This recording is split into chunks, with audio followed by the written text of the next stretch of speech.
Set that up. We roll, baby. This shit's loud as fuck in my ears, but I fuck with it. Put it down a bit, then. Put it down a bit. No, I want that shit loud, nigga. Yeah, she tryna get next to me. Baby girl, shake it, let that shit move. Yeah, baby, stress for me. She got that water. Baby girl, put it on me, save your best for me.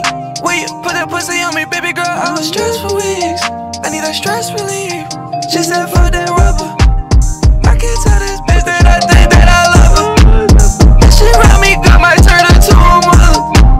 That shit was splash, that shit was wet. Shaking her ass when she giving neck. She like it rest on me, grip on her neck. Yeah, I'm about to dive in. That pussy was fucking pressure, baby girl a diamond. She my fucking mate, bitch, I ain't trippin' about no side, bitch. I done knocked the fucking screws loose, need an alignment. She was giving brain just like that bitch just went to college. You knew the assignment, you knew the assignment. We can go and pick up that new Wraith and we can ride it. Need you right beside me, need you right beside me.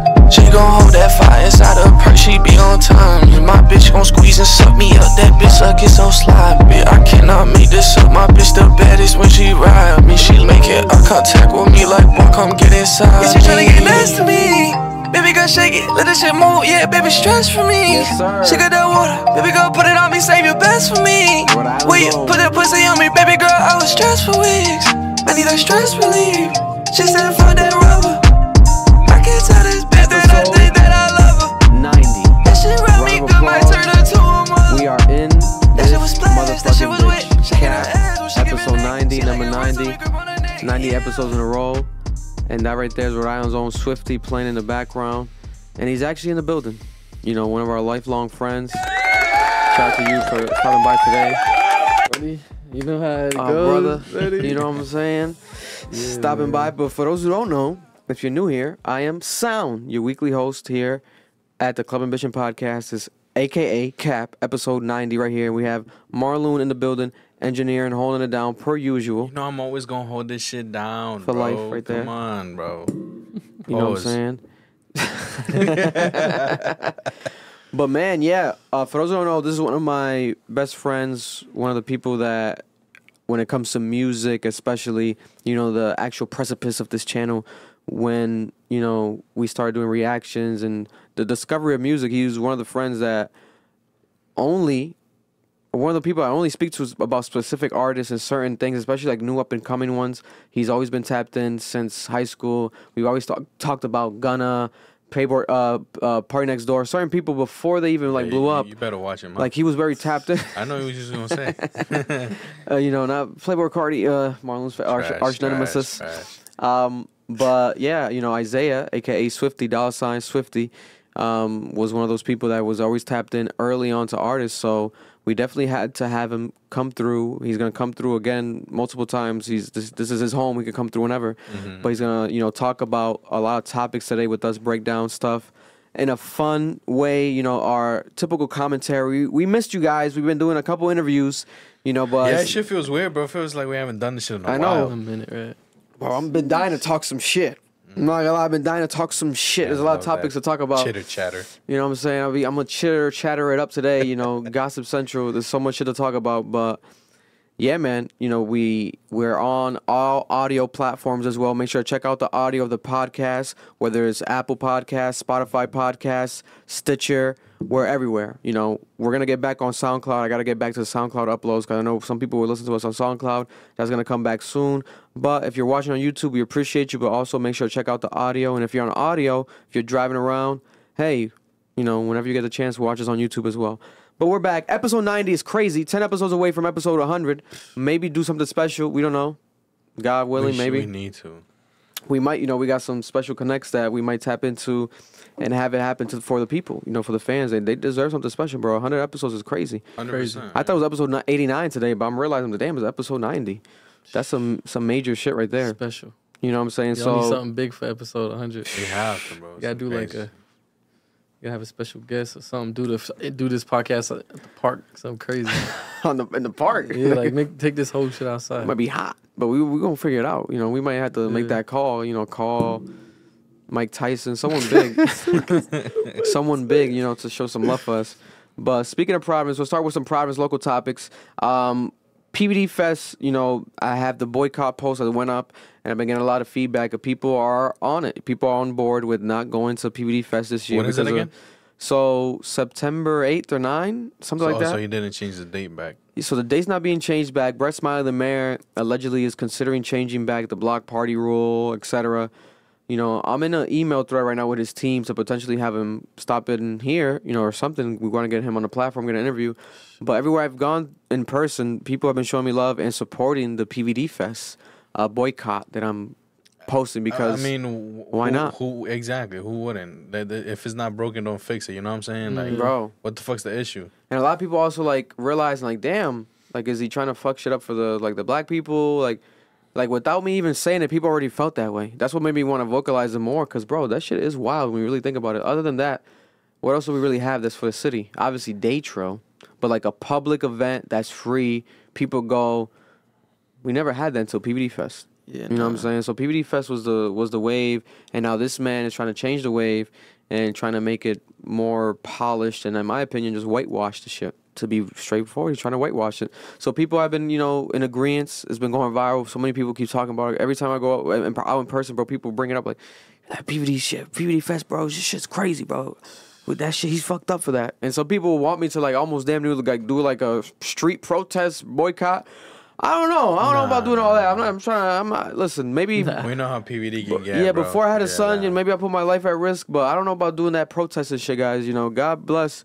You know, maybe if someone wants to do an event that day or that weekend, PVD Fest, do it now. Announce it now, and I can help promote it. Maybe have people go there instead of going to PVD Fest.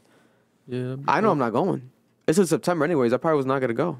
With this weather, we don't know what the fuck the weather's gonna be in September. It might snow. I feel like But it it's was just so weird, bro. It might Wasn't it snow, sooner? bro. Wasn't it usually earlier? School Bro, starts. It already and the you know anniversary what I'm saying? happened Like, for the last year's one. Already happened. It was like September? last week. So That shit weird. was never in September. It was always in June, July. It was always in June, July. I think the last time I was at PBD Fest, it's when that nigga was shooting in the air. Remember that shit? That's what I was gonna say. But he wasn't from here. He was from fucking Boston. I never went there shit. I never went there again. I've never been, but He's from niggas- Boston. I've from never Boston been. But shooting after up. I saw that shit, I was like, You bro, recording audio on the broadcaster too, right?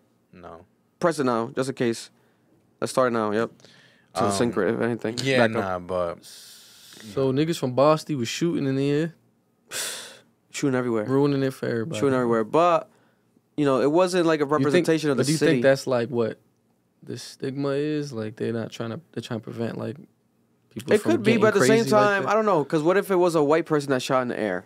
You know what I'm saying? Right. Is he trying to be racial with it because it was a black person, a person of color that shot in the air? But Was at the it? same time, Was we it? had a PBD Fest after that happened, right. and it went fine. The Yeah. one after it went fine. So Yeah.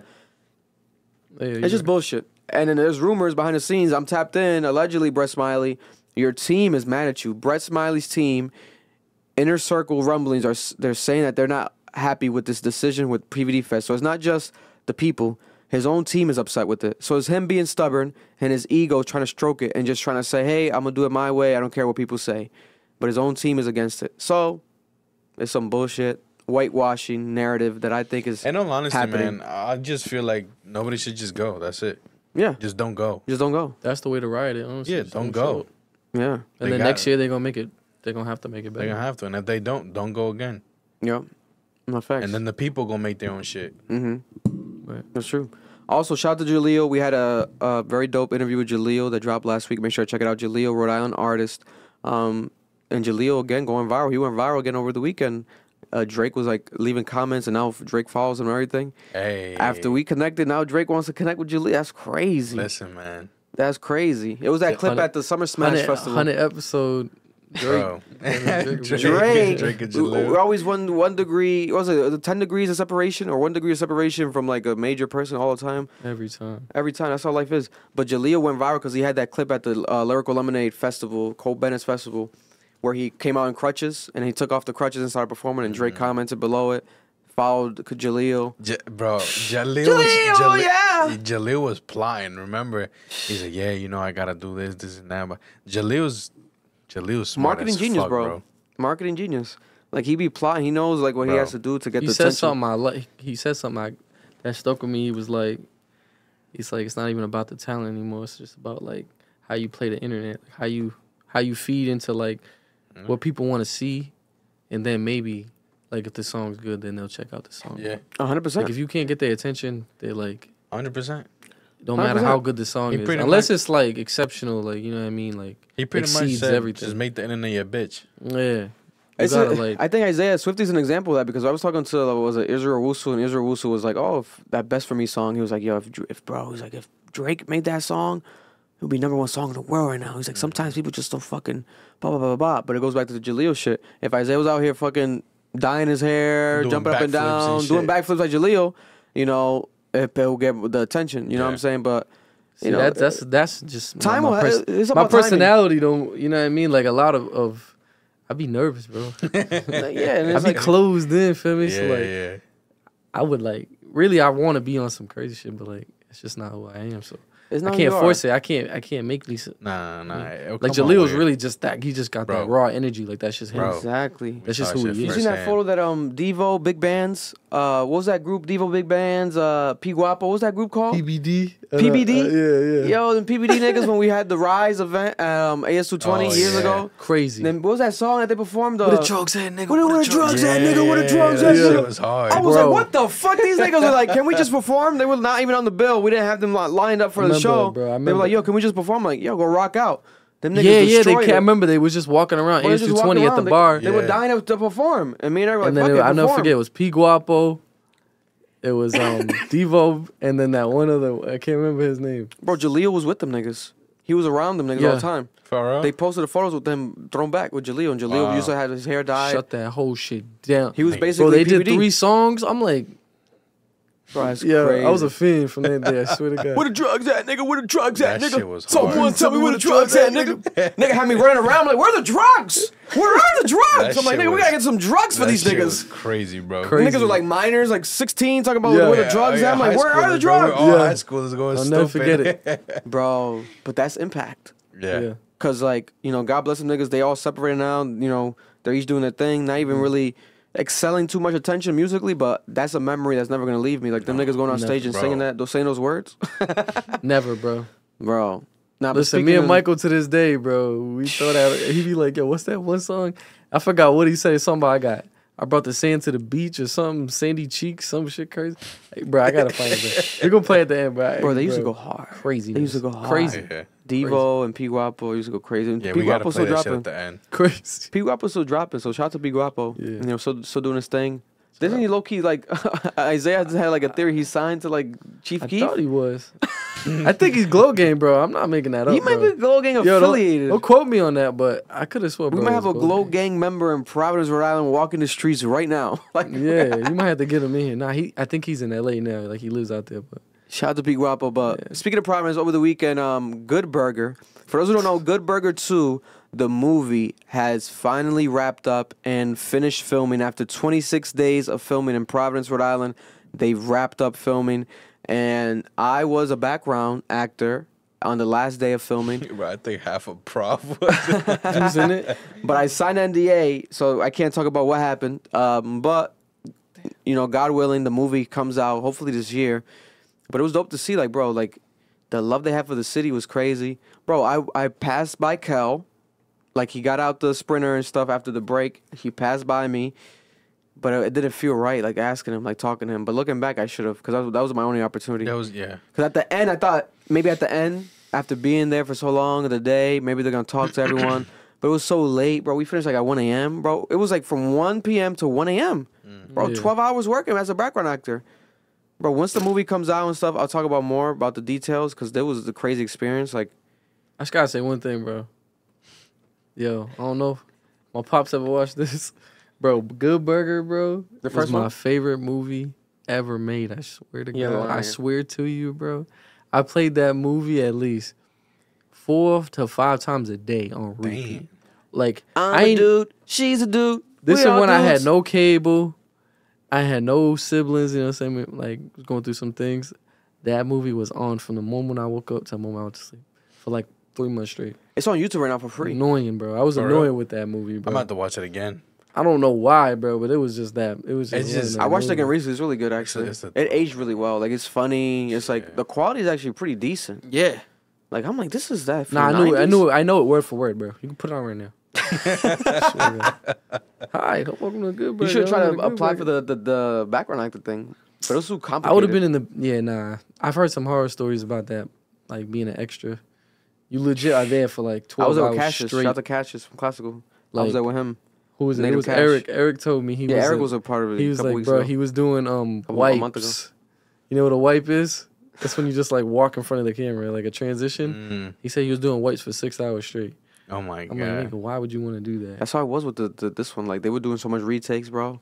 Crazy. But it's like I But think that's the movie's just how probably it gonna be is. really good because like they really took mad attention to like every angle. I'm like, this is Was for it, Good was Burger? it was it always still at the? I don't know if you can say this or not, but I don't see why not. Was it still always at the TGI Fridays? It's friendlies. Friendlies. My bad. What do you mean always? Like in the past? like for example, what you did. Like the Because I whole know the movie? majority No, no, of the no. people. No, what we did wasn't there. It was more of like a concert scene. So it was like at the Okay. Strand. It wasn't at the Strands in the movie? yeah, where they filmed at the Strand. That's why the Strand was like shut down. Alright. But it wasn't 'Cause I was gonna say, I was like, bro, like, because I saw a lot of people always post the shit at Friday, so I was like, they're doing mad scenes over there. yeah. Is Skeet Davidson in that movie? I can't talk too much, nigga. I might get arrested. He better not fucking be, bro. Nigga, he was He's here. been in every single fucking movie that's He released was for like though the from the past cameo. month. From the cameo, I He posted. was in the movie. Like, he was there. He was on set. Bro, he's Yeah. ruined it like so many movies for me, bro. Man, He's in the Transformers. He was in Fast and the Furious. Watch him be in this shit. I'm over it, bro. my Why the God. fuck you motherfuckers using this motherfucker so much? Transformers. Transformers made mad money. We can talk about that too later. They made mad money. I bro. still haven't watched it. I still haven't watched. I heard probably it was won't watch good. it. I I probably heard it won't was watch good. it. It's good. I won't watch that shit, bro. I'm gonna watch it. But God bless. Also, speaking of Providence, though, I don't want to forget. Over the weekend, I went to shout out to A-Rap Music. He got me into the Rick Ross, Jim Jones, Joel Santana concert over the weekend yesterday. Fun experience, man. Shout out to A-Rap Music. I'm plotting on having him in here soon. I think that'll be a huge interview. I'm surprised you got in contact with him. Yeah, man. I think that could be easily like our biggest interview so far if we get that done. Because he hasn't really done like a in-depth interview. He's mad low key. He's very low key, very introverted, but God willing, A-Rap, we make that happen. You know, I got a plot and scheme on that. But the concert was pretty dope. You know, Rick Ross. Bro, so Jim Jones and Jewels performed for like 20 minutes. And like Jewels kept saying that, like, we only got 20 minutes. So it's high tolerance that brought them out. It was like a drug. Not drug. Let me not say It's a drug. strain. It's like a It's a weed company company. that makes weed. Yeah. Yeah, shout out to, I think, Manny is like one of the owners. I suppose he's from New England, from Boston. I might interview him. Because, bro, they're blowing up right now. Like, they're making a lot of money off of it. They're rolling in deep, and they sponsor events and do shit like that. So they pay rappers to was do this at? concerts at the Strand At the again. Strand? So at the Strand, you know, so at the Strand they had it. It was really dope. Joel Santana and Jim Jones came out with Freaky Zeke. Freaky Zeke's like a part of Dipset, bro. Freaky Zeke.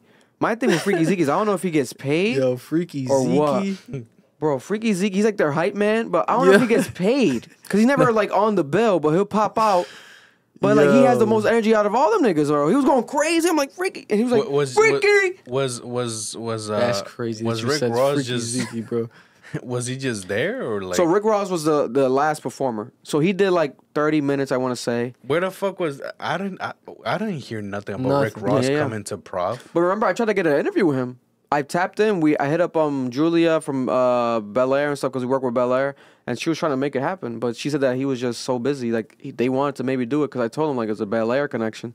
Cause bro, the fucking concert, the whole thing, even when Jim Jones and them were performing, in the background all you see is like Bel Air logos and all the companies that Rick Ross works with. I'm like, Yeah. this man is a marketing Where's genius. the bottles right now? Yeah, we ran out of Damn. Bel Air, but we got Bumble and stuff. Nah, bro. I grew up on Jim Jones, bro. I thought you about to say you grew up on Bel Air. No, brother. Like you grew up alcoholic. my pops loves Jim Jones, bro. My dad looks like Jim Jones. He does low key. He looks like Jim Jones with no hair. When my dad had cornrows, my dad used to have cornrows. He had the Jim Jones roll Swear to cornrows, God. but the messy ones like Jim Jones. messy. Jim Jones. They always say Jim Jones looks like he does his braids and brushes them after. Nigga brushes them forward too. Not even backwards. Nah, bro. Oh my Jim God. used to love Jim Jones. No bullshit. Bro, Jim Jones was dripped up, man. We're gonna talk about his situation with Pusha and shit. But they kind of mentioned that too. Juelz was like, "My boy Jim just dropped some fire." Blah blah blah. And Jim was like laughing, didn't- he but he didn't didn't want to play talk it? But you about gotta it. know who Freaky Zeke is, bro. He's Freaky on Zeke, all the bro. old Dipset mixtapes. Bro, Freaky Zeke's a Freaky legend, bro. Zeke. He got voicemail skits. Bro, he was On like that- dancing on and that going like shit. this, like, And he kept saying Freaky and having people say his name Freaky. And I'm like, oh my God, what the fuck is going on? Mad old niggas in there. I was the youngest nigga in that bitch. Yeah. Mad old niggas in That's there. my pops. That's my pops. But that's the demographic, you know what I'm saying? A bunch of old niggas. I wasn't complaining. I like the But that's what I'm vibe. saying. I didn't hear about this shit. No, going Because it on, was bro. performed, it was promoted kind of badly because it was like a high tolerance event.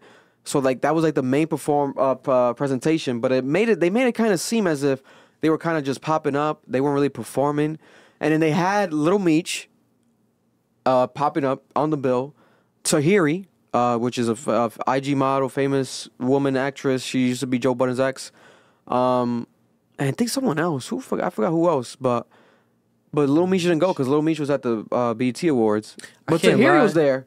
I can't lie. When I see Rick Ross at the Strand, I'm kind of like, I feel like he's bigger than that. Like he could have been like, Yeah. He's bigger, but that was right kind of now a small he's- venue for him, no?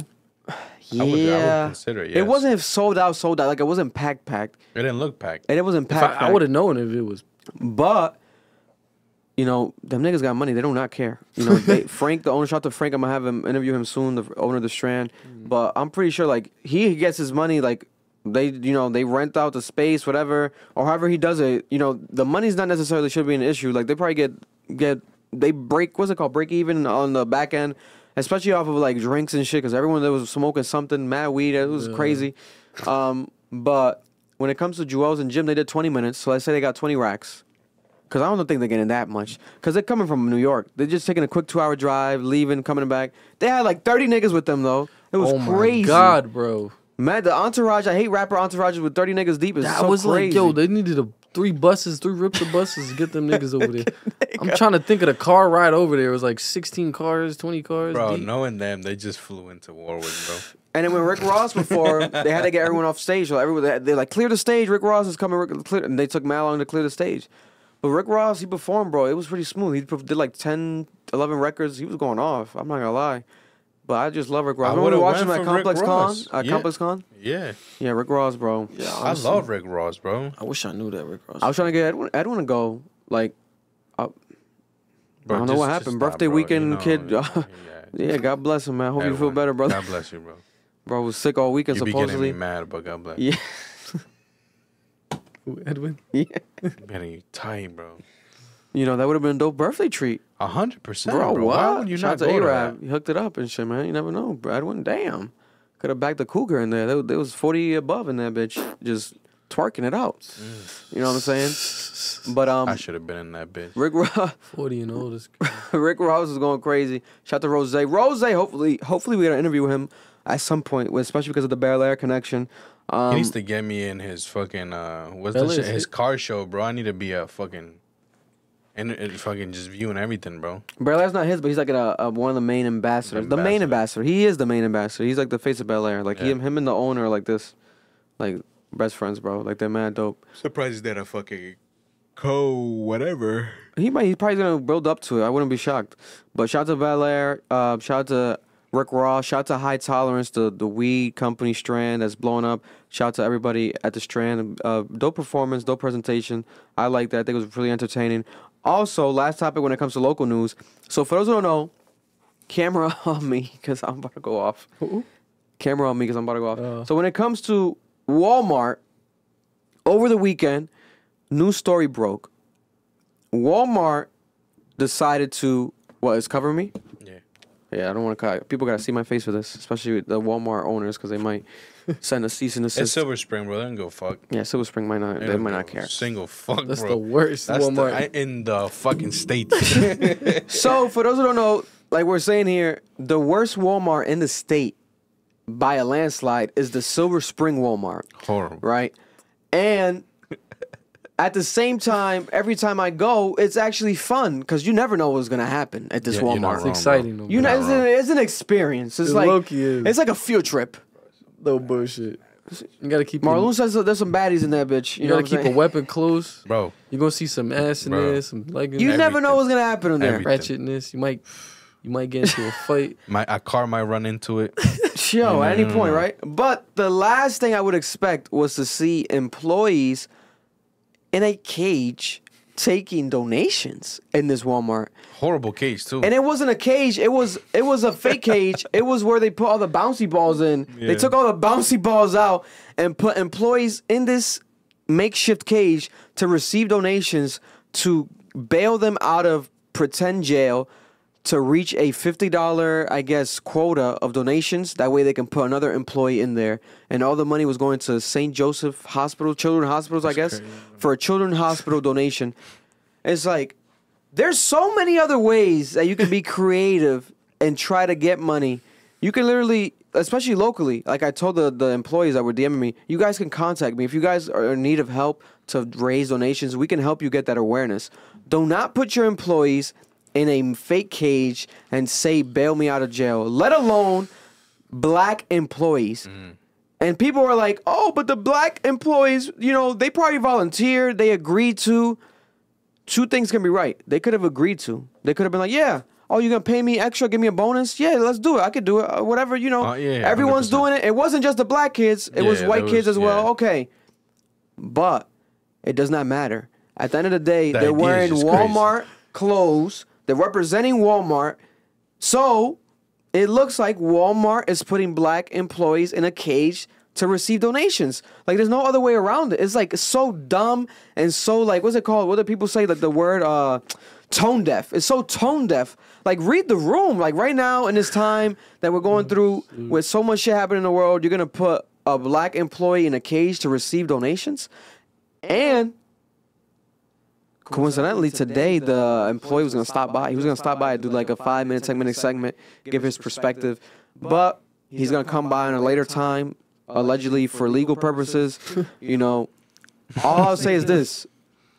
I hope he runs up that bag. And he might run up that bag. I think that's what's happening behind the scenes, you know. But he's going to come. He's going to come soon, one of these days, to tap in and actually give his bird's eye perspective on the situation. Because I do want to know, was it his idea? Whose idea was it? Now, people are saying on Twitter, like, oh, they're not going to force you to do that. They can't force you. They're going to tell, yo, bro, we're looking for volunteers to get in the cages, this and that, blah, blah, blah. They would have asked me, I would have done it. I'd do it. If I'm a young kid at work at Walmart, the cage is crazy. Bro, I'm getting paid to sit there like a dickhead, bro. I'm doing it. To be honest, they probably struggle to get donations. Like, if you just walk, because you know how they walk around with that little bucket. Not only that, bro, it's Silver Spring. Who goes to that Walmart? People who ain't gonna donate, bro. But do you remember how they'll give you like the little smiley face sticker if you gave them like you donated? Yeah. And you put it on your hand. Yeah. Like, that was cool. They had a little bucket. Yeah. But I never donated after for years. I haven't done that in a while, but. Yeah, but now doing it this way is like that's a crazy way. They got so much money and you're asking for why don't y'all donate? $50, that's it. That's all they wanted. $50, bro. To raise $50 like every time and then swap people. employees. Don't even got Apple Pay in that bitch. And then if you gotta think about What's it, up with that? I'm Cash downloading App. the app. Yeah. To pay with my phone. What if it's like if I'm a racist white woman and I'm walking by these kids? She might donate the $50 right there. And she'll laugh at them easily. She's not gonna donate because she wants to keep him in jail. Nah, she gonna make her reparations $50. Bro, you know this story is blown up now. Like, yes, I don't think it was yesterday, 2 days ago. Ben Crump, like a famous attorney, national famous black attorney, one of the most famous attorneys in the world, tweeted about it. It's like a national story now. Like, it keeps building up, and now it keeps getting bigger. It's ridiculous. But rightfully so, because when I posted that, I had a feeling like this does not feel right. Like, this is crazy. My thing is too, is this a local Walmart thing or is it like, you know, it happens around? Supposedly at this Walmart, it happened before, but this has happened at other Walmarts. Like, they've used this, I guess, idea, donation idea. I don't get this. But why is this an acceptable donation idea? Like, we can do so much other things. They do this all the time. I guess. Supposedly. You know, but supposedly a couple years ago, there was a situation where this happened and it was being cancel culture was happening, and they stopped doing it. But now it's back again, I guess. I don't know. They need new ideas. You know, people help pitch them ideas. New manager going through the office and shit like that. Found the binder. Ideas for money, whatever. And they went, bro. You know what I'm saying? Open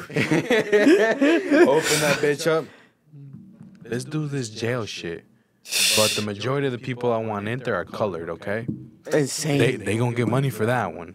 Insane. You know what I'm saying? Like, it's crazy, bro. And what's crazier, that day, when I saw the photo, I was going to Walmart that day. I'm like, I want to film this. I want to go there. I was planning already in my mind. I'm going to go there and film this man in this cage and yell at him to get the fuck out that cage right now. Was you gonna donate? I might have not donated, but I feel like I would have gotten the awareness out with the video, you know. But I found out, I head up employees, shout out to my boy Castle, Chris Castle, he was also talking about it with me, and people said, the employees were saying like, no, it's gone. Like they took it down, like it's gone. But they probably saw the reaction, the feedback, the photos, and they took it down. Who the fuck, come on. You know, they reacted right away, thankfully, because if they didn't react right away, bro, they would have been done. That franchise owner would have lost that franchise. But there's rumors of other stuff that I don't want to talk about on camera, but hopefully we get that actual kid in here, because I got evidence of text and everything between, you know, this is actually, you know, bigger than people realize. So that shit happened over the weekend. Providence news, again, going viral. You know, what doesn't go viral in this city? What week has Providence not gone viral at this point, especially this year, man? But let's talk some fucking music. Brand new music dropping this week. Lil Uzi Vert is finally dropping his Pink Tape album. After how many, I want to say almost damn near 3 years of anticipation. It's dropping this Friday, officially. No rumors no more. 26 songs. A lot of fucking music, bro. 26 songs. 26 songs confirmed. 25 new ones, because I Just Wanna Rock is going to be on there, as it should. Because thankfully he's on an album. Because I hate when Uzi didn't. There was a song before this that was huge that wasn't on an album. Sometimes they'll have like a hit song that's not on an album. EXO Tour Life wasn't on an album. And then it got added like after, years after. Yeah. Like, I hate that. But I like it at the same time because it shows like organic. Like, Uzi is like unorganized, but still strategic. Like, it's weird the way he flows. But it's interesting. Last year he dropped the Red and White EP. I think it was Red and White, because Red and White makes pink. So it's Red plus White. I think it was hard. I think it was underrated. Yeah. Bro, he had some good fucking songs on there, that EP. It was pretty fire. One I could think of. The one with the school Glock in my purse, man. Yeah. Got a Glock in my purse. Glock in my purse. Got a Glock in my purse. Yeah, cigarettes. But this shit not a purse. Final Fantasy is my favorite one. Final Fantasy. Final Fantasy. Bro, that shit's hard. That shit is hard. You know what I'm saying? So I'm shocked that none of those songs are on this. So he wants to separate it fully. Okay. But go check out that EP if you guys haven't yet. Do not forget about that EP. That EP was very underrated. Now we have the Pink Tape, right? Pink Tape. That's a lot of tracks, bro. 26 songs. It's a lot of music. Is it a two-piecer? No, it's just a one-piecer. A straight two-sider. Two-sider is a full entree. No side pieces, Mar. It's a full entree. It's an entree. It's an entree. Meat no bone singles. Potatoes. No appetizer, no nothing. You know what I'm saying? I guess he's just trying to roll off of the I Just Wanna Rock, and also the trailer, which we can play. The trailer is fucking crazy. We need to. That shit's a movie. Listen. So we have here the album cover. For those who don't know, this shit's better than the Fast and Furious movie. It's crazy.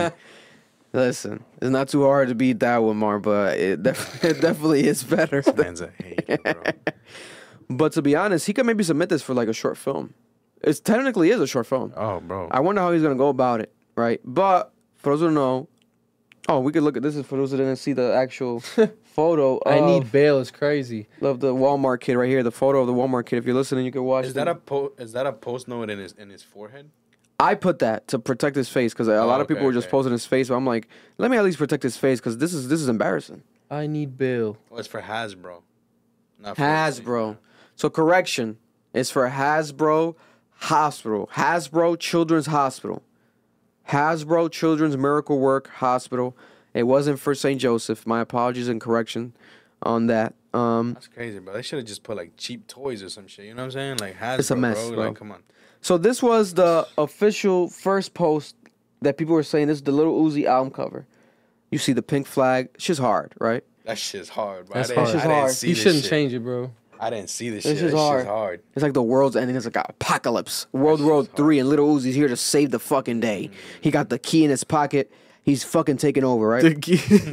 He got the Illuminati eyeball right here, or is it really his gem? That's his gem. The gem from the fucking, Is that a bald spot too in his head? It might low-key be, But then he swapped that, and this is the official one right here. This is the final album cover right here. This shit gives me... That's hard, though, too. I like this one better. What's that, A$AP Rocky? This is A$AP Rocky vibes, Outkast. Outkast was the first original one. Stank On You. I forgot the name of the album title. but they were the first ones with the black and white American flag. Yeah. Then we got A$AP Rocky doing it. I'm Who not else liking did it? this little doodle though. It's like look like he did that in like that Paint app and Microsoft. Nah, 'cause I think it's a real flag though, because it has wrinkles. Right here it has wrinkles. That's the thing. Sure. It might be a real flag. Nah, I think the lines just aren't straight. Yeah, he might have done that shit on Paint. Yeah, that's what it looks like. It looks Yeah. like it was made on Paint. That's what. Can we also talk about the fact that them stars are all down? You mean all down? Like, you know how the star They're usually pointing down. they're pointing down. The points at the bottom. Maybe try and get like a unique vibe, like a one of one flag. You know what I'm saying? Can we count them stars real quick? How Yeah. many Is it stars really Was 50 stars? 16 stars? Watch it be 16 stars.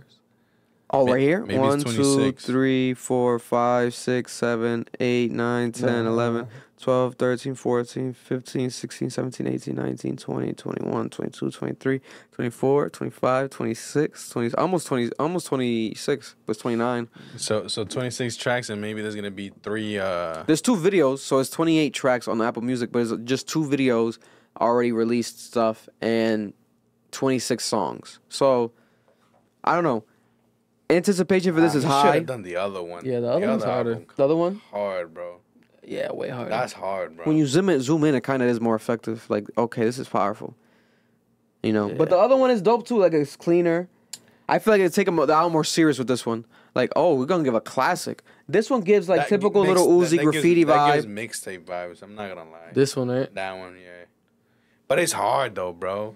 But like, you ever seen the Love Is Rage 1 original cover? It's like this type of shit, no? That's why I like it. It's like not even really him. It's like just like a kind of could be him, but But it's maybe not. that's why he's trying to separate it, because this shit stands alone by itself. Like pink tape. Like, what is that? You know what I'm saying? What's that Pink hanging tape. off his pocket?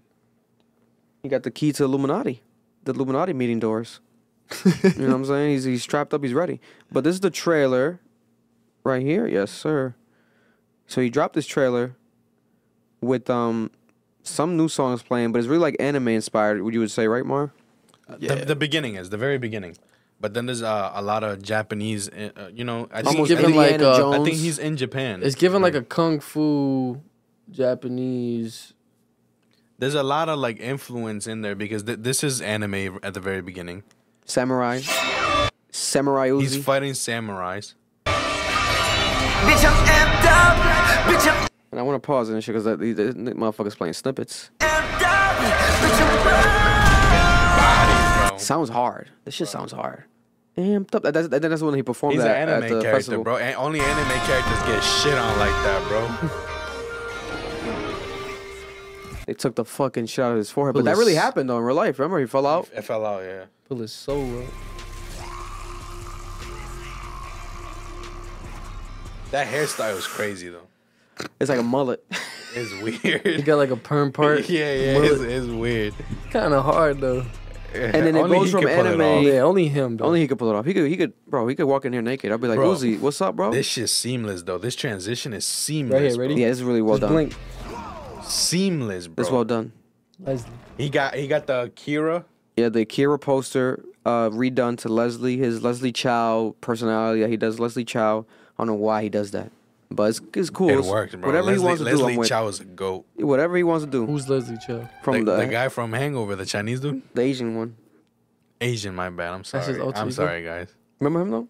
Yeah, The funny the one. one that. He's a goat, bro. Yeah, Mr. Chow. Mr. Chow. King John. I think the original actor's name. He's a legend. That guy's a good actor. He's actually a teacher too in real life. But you see Uzi, and Uzi actually has this tattoo recently, like the line across his face, which reminds people of like an anime thing. I forgot what it's called. I think it's like a samurai line. There's like a specific symbolic purpose for that line. It's actually a tattoo, bro. That's crazy. A permanent line across his face. Kind of hard. It's kind of hard. It works for him, but Again, like only he can pull only that he off. could do it. I would never put a fucking line across my face, He but looks God like bless Michael him. Jackson right now He's a handsome guy. with that hairstyle. Like there's The pants are hard. The fonts right here are hard. Look low key like your your logo font. Facts. He Hard. he just wrote it in like 20 different fonts though. Metallica and all that shit. And this director, Gibson Hazard, where's he from? I've seen him before. Bro, he's He's done a good. lot of Uzi shit before, He's I think, good right? as fuck. I'll tell you that right now. This fucking snippet, bro. Don't want to get copyrighted. Let me just, if you can mute it, that way they could just see it. So we have him approaching the tent. Balenciaga fit. The tent was like a bike. Now he goes into like Tron Uzi, Tron Legacy Uzi. Going crazy, bro. You know, fast forwarding, he goes like towards like a mountain. Am I tweaking? Hold up, before I say what I think it is. Keep going. The graphics are crazy. This right here looks like It's that animated. scene from This part is now animated. That transition. He's going through Like the Fast and Furious that's scene. Mount Fuji. when it goes into the Yeah, the bro. car body. Yeah, hell yeah. But The this part, engine- this is all animated. This whole part. Look, that's not him. That's hard. So now It's he still- goes it's still into animated. like a cold spot, animated. Now it's real. Yep. Almost reminds me of the opening scenes of Super Mario when Bowser went to that world. Now, mini movie. It's like Little Uzi Bro, is this Indiana haircut- Jones, This bro. haircut is crazy, bro. Bro. Balenciaga, you had to get that. You got like 2 pointers right here, and then the line goes right underneath. They connect. Yeah, The 2 piercings. that must be from an anime. I think it is. It's some There's animation. no way it ain't. That's hard. But then you got him approaching. He goes inside to the bigger stone samurai, the biggest one. The one that Final took boss. his- The final boss, the Bowser. That's the one that took his thing in the beginning. Mm-hmm. Bro, that transition's Like, how you hard. even do that? Like, And now he's in a suit, like a black suit with the American With the flag American tied. flag. Sure, that tat's permanent. Yeah, bro. 100%. No, it's like some freaking Blink 182 playing in the background.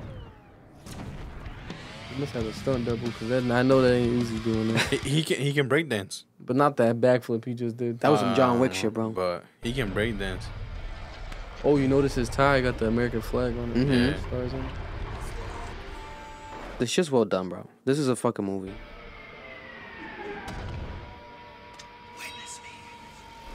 He's ready. He got that.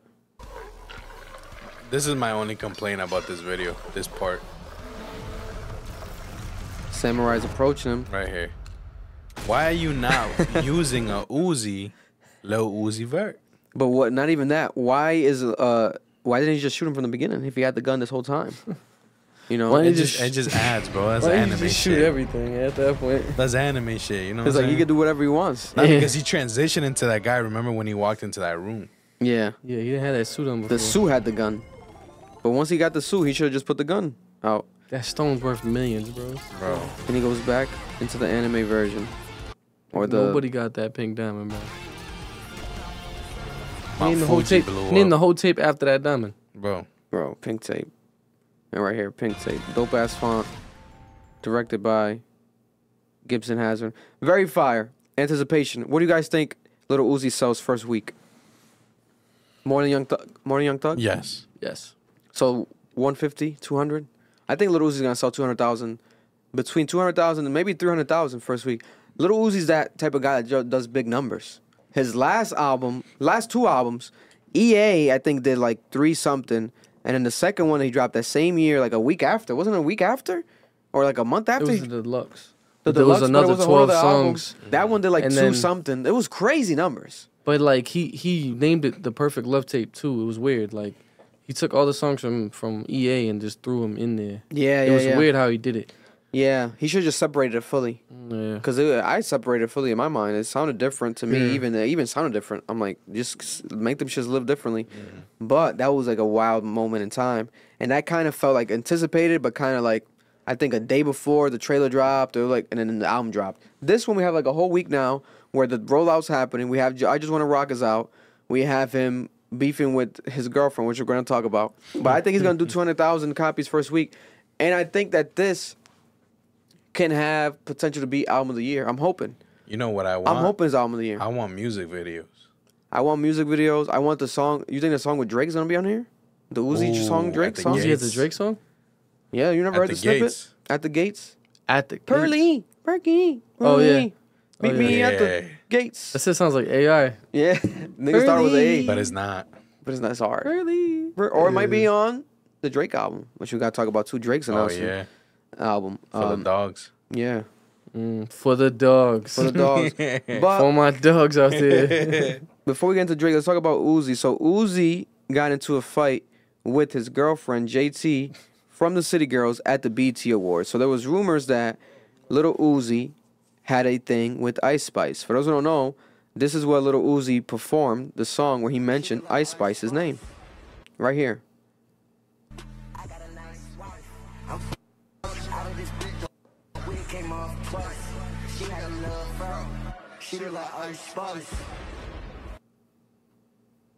He's fucking the shit out of this bitch. Wig got a little fro. She looked like Look Ice at her Spice. right there. And look at Ice Spice in the front She row. was loving it. She was laughing. All right. Bro, Ice Spice is blown the fuck up, bro. Ice Spice posted this after everything. After everything, the whole drama. She still posted this Oh. photo with Uzi. So that was them, you know, before the JT fight. So look at the timeline of the events. You have him performing that song. He went to sit back down with Ice Spice next to him. And then this happened with JT, where she went berserk. And this is recorded by Chantel, Forever Chantel on Instagram. She was sitting next to the entire thing and she posted everything on her Instagram story.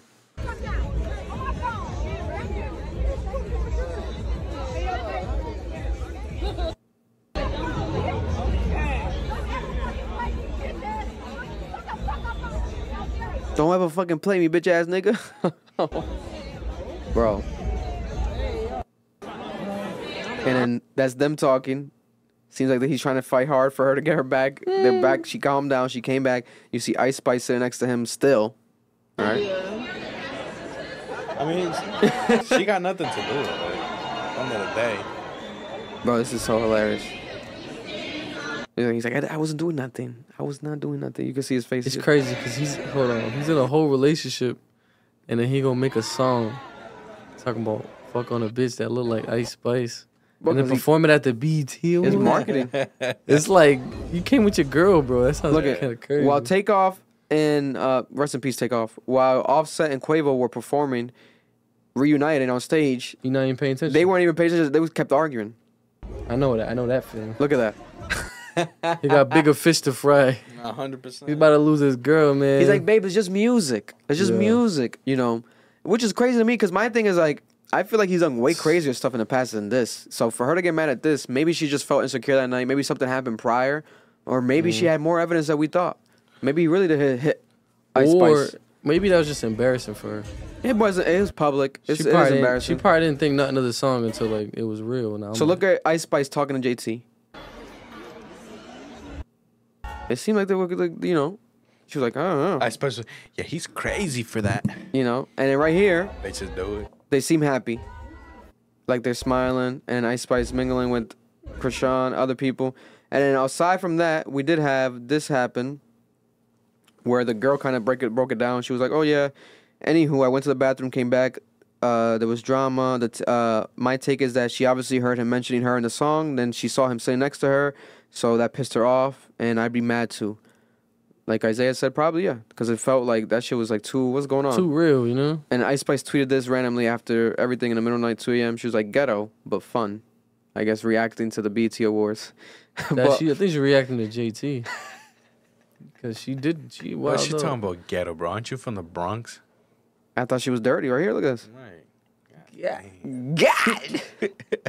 Big booty Latina. Let me what not- is- let what me did not look. Kyson be saying? Big booty Nah, Latina. honestly, yeah, bro, get that off the screen. Push. Swifty by the bus. Yo. Nah, I heard she's Nigerian and Dominican. As soon as I heard that she was Nigerian, I could see it. she be scamming these niggas, bro. She's scamming. But That's crazy. but God bless them. We can actually skip forward to this man right here. So last year, Drake was wearing this sweater that said "Hard Feelings, Harder Dick." So I was like, "What the fuck is Drake This is doing? crazy, bro. What the fuck is going on? Is he gonna go into the porn puppies star don't know realm?" what the fuck Bro, that's going a on. hard hoodie. The hoodie's kind of dope though. Like You know the, what would the- make that better? If he did like, you know how Palm Angels had like the fur for the bear? fur on the dogs? He made the puppies like furry. Them shits is bread. Thank God he didn't put no dog dick on this because that would have been like crazy. I want to see no On the dog back. dick. A dog dick on the back would be like crazy. Adult dog dick. Gotta be an adult dog. You can't put no puppy No dog. puppy dog. Puppy dog dick is gone. You gonna go to jail for life. You put some consent, puppy bro. dog dick on a shirt. Oh my. That'd be crazy. You know what I'm saying? But Drake, these dogs are symbolic for his new poetry book that came out. He dropped a new book, and it's called Titles Ruin Everything. Out right now if you want to purchase it, or if you don't want to be scammed by $20, bro. $20 for the book, right? $30 with shipping. But the book is very, in my opinion, How the fuck you paying for more low shipping quality, then? and it's like one word or one sentence per page. Like DJ Khaled was reading it today, you know, and he was like going hype. Drake, you never know what he's gonna do a book. But I'm like, it's whatever. Drake, he's gonna. I'll find it. It's not a online. biopic. I thought it was a biopic though. I'm thinking he's like doing like a not a biopic. What's it called? A Biography. biography. I'm like, this nigga doing his autobiography already? What the fuck? But no, it was just some random shit, you know. But it says, well, they don't have the image here, but there's an image with the dogs where it says, for all the dogs, they said they missed the old Drake, Girl Don't Tempt Me. I made an album to go with the book. So, Shit's hard. an bro. official new Drake album. Bro, come on, bro. That, Honestly, that, it's coming. That But line, what did he? bro, What was that thing? What did you just say? He said, "Don't titles ruin everything." Is that what he said? That's Yeah. what the book's called. But that title's hard. Like, That would have been a dope just title, think too. about it. Like, So look at the dogs again. So he removed the hard dick, hard feelings, and now the dogs are symbolic There's a for QR code a that takes potential album cover for the new album, Dogs, for all the dogs. So it's about Drake being toxic, being a dog to women. but honestly, there's a metaphor there because when you think about it, like those are puppies, right? They probably want love. No. They're That's true. babies. They want love. But they're dogs They in say that. they missed the old But Drake, they got girl, the- don't tempt me. They got the dog in them you know what though. I'm saying? For all the dogs. I mean, now I'm going to go with the book. What do you guys think? Is Drake's tour starts next week. Is this album too soon? Like, why are you dropping another album? I think it might be, isn't it too Which should soon? be too soon. Because we just had the 21 Savage album. But what? That's We that's got a the collab songs. shit though. That's not just his. But another Drake album already? I want I that. need it. Pause. Honestly, I don't really be too hyped for Drake albums like I used to be, but I'm hyped for this. Yeah, I need this one. bro. I don't know why, Bro, bro. it's just that line. I'm They not say, a they dog. say they missed the old Drake, girl, don't tempt me, bro. Yeah, that line. Come on, bro. I'm not a dog, but you're going to catch me woofing around. Woof, woof. I'm going to bark For a little Drake? bit. This album drops. For Oof. Drake, you gonna be barking I'm for going to Drake? barking along with him. You know what I'm saying? He's going to be toxic because going back to the old Drake, are we going to get Take Care vibes? Like, what are you going to say on here? You know? Nah, I don't think so. Marvin's Room point 2, 2.0? You know what I'm saying? Someone else's room? People you know? saying take care part 2, but I don't think so. Why This would he shit- say this this? shit's They for the say they missed the dogs. old Drake, Girl Don't Tempt Me. Why would you say that? It's for the dogs. What's that dogs. line from? What song again? Overdue. I say, why gonna be long dance? It's just true. Listen to you with all my feelings. I'll tell you right now. I'll tell you right now. They know. Headlines. Headlines? Yeah. Headlines. Yeah, headlines. The songs from the lines from headlines. They say they missed the old Drake. That wasn't Girl a. That It's wasn't a. from Take, Headlines. that wasn't even really like a Take Care song. That was like a. It was on Take Care though. It was on Take Care. But it was. Yeah. They just didn't get that Damn, far. the line. So that line was on Take Care. Yeah. So Headlines. for all the dogs. Headlines is my shit too, bro. For all the dogs. Listen, my thing is this. How old is Drake? Let's look up Drake's age. What does that have to do with anything? Bro, 30. Drake is 36 years old. Okay. That's not even that bad. It's not that bad, but Drake cannot be 40 plus years old with a kid talking about some toxic dog shit. I don't think so. I think you Why not? Bro, there's a reaches we a don't point even- where you get too old for that We shit. still got 4 more years of Drake. That's what I'm saying. We got 4 more years. He's trying to get that dirty dog toxic shit what out. you want him to talk about after he's 40? Oh man, Shit that Jay-Z be rapping about. yeah, some shit like that. LLCs. I want him to talk about introspective LLCs. This nigga going crazy. Businesses, ownership, Okay. entrepreneurship. So that's what you want. No, but not that. But at least like business chatter. Drake doesn't really mention anything of substance. If we're being honest, he really doesn't. Doesn't. He doesn't. Yeah. He of never course. talks about the political climate. He never talks about Man, fuck Canada, politics, what's bro. going Don't on get in that shit in Canada. there. He never mentions anything. He doesn't. We don't know what side he stands I on. don't We think can there's assume a single artist that has mentioned anything Canada related.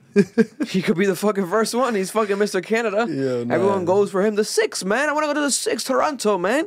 You know what I'm saying? Nah, bro, Supposedly he's Drake- working with the city. Remember? He's just a ladies' Yeah. man, bro, and he just just so happens to rap, bro. Like his catalog is just full of like I'll tell you this Come on, much. bro. Like your emotions you're feeling when you're like this is what being he a wanted to. dirtbag. This is what he wanted to be when he was filming Glee. Right. Let him be. Yeah. I think Drake's at a point now where he drops an album every year. Every year is a new album. Why not though? He's the biggest artist in the world. And no one can match his consistency. That's You mean why he I dropped think 4 this year. 4 It's gonna albums. be 4 this year. No. 4 This albums will this be year? the 4th one. Not this year. I think so. How? I think so. No, I between think I seen a last year tweet and that this said year. that. I think it was No, 'cause- honestly Nevermind, Her Loss, this one, and then another one. No, because that was last year. Sure. Honestly, Nevermind was last year. Then it was Her loss was Her Loss with beginning 21 Savage. No, that was last year too. That was on top of this ending year. of last year. Ending It of was last year. December, I think. Yeah. And then God blast that shit for Christmas. yeah, and that's been it. That's been it. But those were 2 strong bodies of work. Like, how are you gonna drop Honestly Nevermind, an album that a lot of people are now replaying a year after it was a year anniversary? People are saying that it was like underrated because now everyone's on that type of sound, right? That house party, almost Jersey Club, a little bit Jersey I Club. liked honestly. I liked it. I think it was really good. It was cool. Especially the Sticky. The Sticky song was like the one that had like know the how Jersey sticky it Club gets? element. You know, everyone was been using that tempo now. So when it comes to that, and now Her Loss. I like Her loss. Her more. Loss with 21 Savage was hard. One of the Yeah. best albums of last year. Yeah. So now Drake drops another album? Why not? If this album's good, obviously I'm not complaining, but it's like it feels like it might be too soon. You're gonna Nah. perform these songs on the tour? Nah, Not too you wanna soon. know? It's not too soon, bro. Because Her loss It's getting old. is getting old. You think so? It's getting old. I don't play it no more. I don't either. Damn. And That's it's interesting. not playing like that on the radio no more. I think here and there I'll hear. No, I haven't even It's heard. I it do in a think that while. Drake got these niggas nervous. I think that Kendrick Lamar is shaking in his boots because You're Drake bugging, is you're dropping so much and is always Kendrick is fire scared, that I bro. think Kendrick Lamar needs to step it up. I swear to God. I Kendrick think needs Kendrick to Lamar. drop, yes. Kendrick needs to drop Yes, again. yes. J. Cole, you need to drop again because Drake is on your ass. You guys want to talk about eating top 5s? I'm smoking top 5s. No. Drake is back again. I don't think Drake has ever addressed anything. Like anytime he drops something, it never feels like he's addressing them. You know what I'm saying? It's always subliminal, and it's always like Besides the shit he dropped in that Uzi track that isn't out yet. Bro, he gonna diss a random girl with 200 followers before he gonna diss. Yeah, that's right. That's just who he is. sound bro. good on mute. Remember, sound good she on looked good. mute. She looked good, but it sounds better on mute. You know what I'm saying? Who's he So rapping about? Because Ice Spice is nice. no, but Ice Spice said it wasn't him. Her. she could rap though. I like. And Ice she could Spice. rap. She could I don't rap. think God she's- I don't bless think rape. she's Oh, bad. I didn't mean to say that. She could rap. She's a good rapper. But there's a lot of females that, bro. Ruby Rose. I think Ruby Rose makes decent music, but she's not a great rapper. Tory Bricks, She does Rich not the Kid's baby mama. She's not a good rapper at all. Who? Tory Bricks. You know Tory Bricks, Rich the Kid's baby mama. Tory Bricks. If you look up her on Instagram, you know her body. You'll see that. You've seen that butt before on your phone. Don't lie. Oh, Tory Bricks with 2 X's. yeah. Yeah. Yeah. yeah. She's DJ, right? Yeah. She does not rap.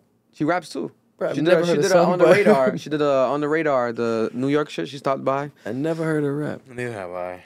Sounds good on mute. But let's What talk about? about. Oh, you heard that? What? We gonna talk about that. Blueface's baby mama. You seen that song she dropped? She don't even look good on mute. She look like Drewski. That's Drewski rap. God forgive me. Listen, but there's an on running joke of that being Drewski, and Who? not Blueface baby mama because she looks like Drewski. She looks. In the face, she looks like Drewski. In the body too. Nah, she looks like that one episode of Family Guy when Stewie's head was like. It was like longer the other way and not this way. Yeah. When God he bless hit her. his head at the fucking shit. God bless her. Listen, we were just being honest, and I feel like they play into it as well. They know that she looks like Stewie. She has a line in that song. She says, "I got a big head and I give big head some shit." Like, Oh. she knows she got a big head. Like she said it, so we can't make fun of her no more. 'Cause Yeah. she said it. She's on some Eminem shit where she she pulls her own card before people pull her Right. card. But speaking of new music, also Young Thug dropped a new album over the weekend. Business is Business. A brand new Young Thug album dropped while Young Thug was in jail. Right, so we have to remember he's in jail. Dropping an album while in jail is definitely an accomplishment, especially to get 2 Drake features, 2 Travis Scott features, and also one Future feature, but two 21 Savage features. Wild. I'm like, okay, this album's like, what the fuck, stacked track list. When you play the album, in my opinion, it's not his best body of work. No. It's not. It might be his third best album, third, maybe fourth best albums. It might rank amongst Young Thug's worst projects, right? I think it's my least favorite. You think it's his worst project, maybe ever? Not ever, but you know what I mean. He has like stuff that's a lot older than like Barter. What's your favorite Young Thug album? Probably Barter 6. You think so? Hell yeah. Bro, Don't get me wrong. My favorite Young Thug album, bro, is What's the one with the cover where the lawn? So Much Fun. So Much Fun is hard. That's like one of my. I think that might be. Bro, my So Much Fun is hard. My favorite album. There's like no skips on that. My favorite album is Beautiful Thugger Girls, bro. Oh, that one's. That's but that one is like ahead of its classic. time a little bit with the sound and aesthetic. Nah, bro. That Slime album- Season 3. Slime Season 3 is hard too. Yeah, when you look at the Young Thug's discography, the Business is Business album can be argued as his worst project. Easily. You can argue as his worst project, especially when it comes to memorable. There's not really memorable like. I'm going with that. I mean, don't crucify me, but I'm Which one's the one that he dropped for his people? Slime Language. That's his worst project. That's not even really his. No, I don't want to count no. that more. I don't want to You count don't want that. to count it But it is not good. It's At not all. great. It's At not all. great. It's not great. It's not great. It was a miss. It was a miss. Like I like Who's the that effort. one song he had with his son on it or something? He has one with his girl. With a kid. There's like a kid Oh, singing. I don't know. He had a couple songs on there. There wasn't Ski on that. Ski, let's go. Or was Ski on So Much Fun? I remember on So Much So Fun. much fun. No, it's on this. On that, yeah. He had a couple. He had hits. He had hits on there. Super Slimy wasn't that good. In He'll my keep a opinion. hit. Super Slimy wasn't that good either. Has a He'll few keep a tracks. hit. Oh, with his son type shit. But that's the thing. This man's a father. So business is business. He has to make money. So these features, he probably got it for free. Drake was posting like, yo, you owe me for this. Like, you owe me a favor, blah, blah. He posted on his Instagram. And then Young Thug comments like, I got you with payment or some shit. Money's coming, some shit like that. I'm like, are they joking here? Or is this honesty? It gotta Power? be, What's yeah, going on, yeah. right? But then if you listen to the song, especially the first one, Drake said something like, you owe me some shit like that, like a favor, like he's talking about like he's doing this as a favor, some shit, right? On the song. That's weird. But I thought he was What? yeah, because I don't think he meant it like I'm doing it for free as a favor, but I think because he probably meant because it's last minute. Rushed on some rush shit. Like I had to do this shit real quick. I mean, that first verse, whatever the fuck, Drake. It felt shit, like that. Felt like that. So that's the one he says it on. So it felt like that. Like you doing that. Did you hear that video where it was like, I don't know if it was AI, if it was real or not, but it was like Doug calling, who was it? Lil Baby? Little From Baby. jail? And then the academics leaked the one where he's calling Lil Durk from jail and telling him that, yo, I'm trying to get Little Baby on the album too, blah, blah, blah. If you guys want to say some shit, Buddy dropping his album, I'm dropping my album same day. So he's basically tying it. He's basically not siding with Gunna. He's basically saying like, oh, people feel like Gunna's a snitch. Or maybe not. I don't know. He didn't say it blatantly. Then there's a song on the album where he's like something about snitching. I thought he was my boy, but it's like it sounds like Not an on old this song. album. On this album, yeah. Yeah, there's On a this line album, where yeah, he yeah. says But it's like an old song. It sounds like an old song. somebody he told. So I thought he was my ain't- mans. So he ain't my homie or something like that. Yeah, yeah. I On can't this remember. album, I can't towards the quote end. Really? Yeah, but someone- people didn't tie it to Gunna directly because people were like, could be an older song, right? We'll find it. It's the But one called Jonah Borough or something like that. Jonesboro, Jonesboro. hard. I like that song. It sounds like some Slim Shady Eminem beat. Like I like that song. That song's hard to me. But he has moments on his album. Don't get me wrong. My favorite is his half in the first track. Spiderback. Spiderback. Bro, oh my god, bro. That shit's so good. Listen, the song with the Abracadabra said- is hard. He said, "Nigga told, and he was my homie. I can't miss him." And that song was what song was that? Jonesboro. Jonesboro. I'm gonna play it. Jonesboro. Oh, right there, yeah. Yeah, nigga told and he was my homie. It I sounds can't miss old, him. Sounds old though, you know, cause I can't miss him. Like, what are you talking about? Can't be Gunna. Do you miss Gunna? Like Gunna, you know what I'm saying? Like it sounds like someone that maybe died or someone that's in jail now. Told, I don't know. Or just been gone for a while. Yeah, it's talking about some older shit. But this album, going back to it, man, my favorite song might be Abracadabra with Travis Scott. I think Travis Scott sounds really good on this album. I think it shows like what Utopia can be. Like it's really good. Like Travis Scott, I was impressed. I'm like, damn, Travis Scott doing his shit on here, right? 21 Savage did this shit on here too. Yeah. We gotta be honest. The features I feel like outshine Young Thug, and that was the Yes. issue with me. That's what. The Yeah. features outshined you, bro. Threw me off. The production outshined you because the beats was hard. The fucking not Zaytoven, the Metro Boomin executive produced. Who else was on it? I think did London on the track? Yeah, London on the track had like at least one song. Done Deal, I think, had one. The production was hard as fuck, right? And Young Thug is one of those artists that Atlanta production teams and producers probably put the good beats aside to. Like Zaytoven would say that, like he'll put certain beats aside for Gucci, certain beats aside for Young Thug, Future, like they get the special packs, right? So Young Thug's gonna have good production, but when it comes to him, there was only some moments. Like there wasn't like consistent. Like you can tell like this was old shit pushed together, and it's like his worst project. That was my overall feeling. Like listening to it, it would be like for like 20, 30 seconds, like, oh, this part goes crazy, and then like It'll die down. It'll die Yeah, down. it was like lackluster, but I think it was still good. Like it was a good album for someone that's in jail to drop. I think it was a good album. It was a good album, especially for the year we've had. I think it's like one of the better albums of this year. Now, is it the best album this year? No. Hell no. He probably had some hits with Gunna in the tuck. Bro, He couldn't put on there because this album needed Gunna. The album needed Gunna. But what happened? That wasn't gonna happen. Hell no. that wasn't good. That wasn't gonna happen. But guess who didn't need nobody? And who has the first rap album, or I think album in general, to like rank so high in Billboard with no features since 2021? Gunna. Gunna's album. Gunna's album is very successful. Fuck You Mean, off of the Gunna album, is one of the highest we called rated that shit, bro. stream songs this year. We called it. Fuck You Mean. The moment we were, yeah, bro, And I think Gunna's album is better than Young Thug's by a landslide. 100%. If I put Young Thug's album like a 7.5, No, I'll give it like a 7. I would put Gunna's album like a 9. Damn near 9.5. Gunna's album was really good. If I'm comparing it, yeah, I'll give Gunna like a 9. Because what did I say? I think it's an 8, 8.5. Because I don't listen to Gunna like that. But like, if I was comparing it to Young Thugs, I'll give it a 9. If I wasn't comparing, I'll give it like an 8. What's your favorite song off the Gunna album? Easy. The last song on the album. No, it's called All Right. Oh, it's just hard, right? I don't know, bro, but it's if anybody can help me figure what it is. It sounds like he sampled an old Drake song, bro, and I don't know what song it is, and it's driving me insane every time I listen to it.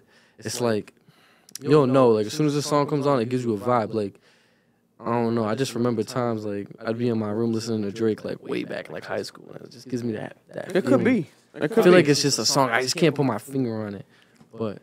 Let me say, all I feel is pain, but it's gonna be alright. That shit goes crazy. But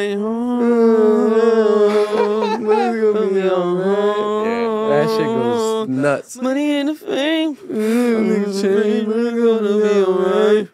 Yeah. Turn that thing all the way up, bro. You get I get goosebumps saying something. Bro, that album is hard.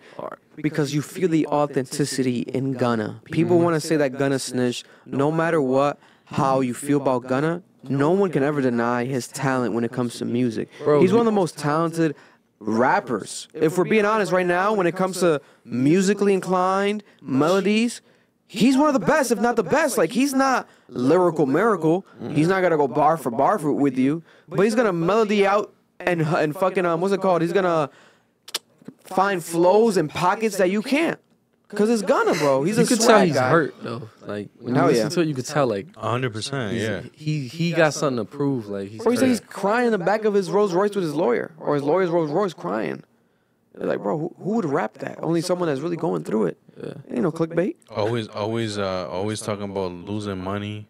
Yeah, I missed out on millions. Everything's bulletproof. BP, I BP the rolls, I BP this, you BP and everything. I just found out that BP means bulletproof. I didn't know that was like a That thing. was the gas station. I thought it was a gas station. I'm like, Yeah. the guys promoting gas stations. The BP, you know what I'm saying? Like BP, I I'm a BP the Lincoln. I'm a BP that's BP the Chevy. BP everything out here, right? like all the like you know what I mean, all the street code lingo, all that shit aside, like just music wise, like can't deny it. Just can't. That shit was just could feel it. Like Bro. you could feel it. Everybody turn their back on him. Like you could just feel it. Yeah. If you seen Fuck the you visuals, mean? the visuals he dropped too, like The videos, bro. going crazy. All Alone. Like, they have, like, these, like, video treatments where it's, like, All Alone. Similar vibes. The lighting is all similar, but different aesthetics with the walls, different outfits, but similar colors. It's, like, a lonely vibe.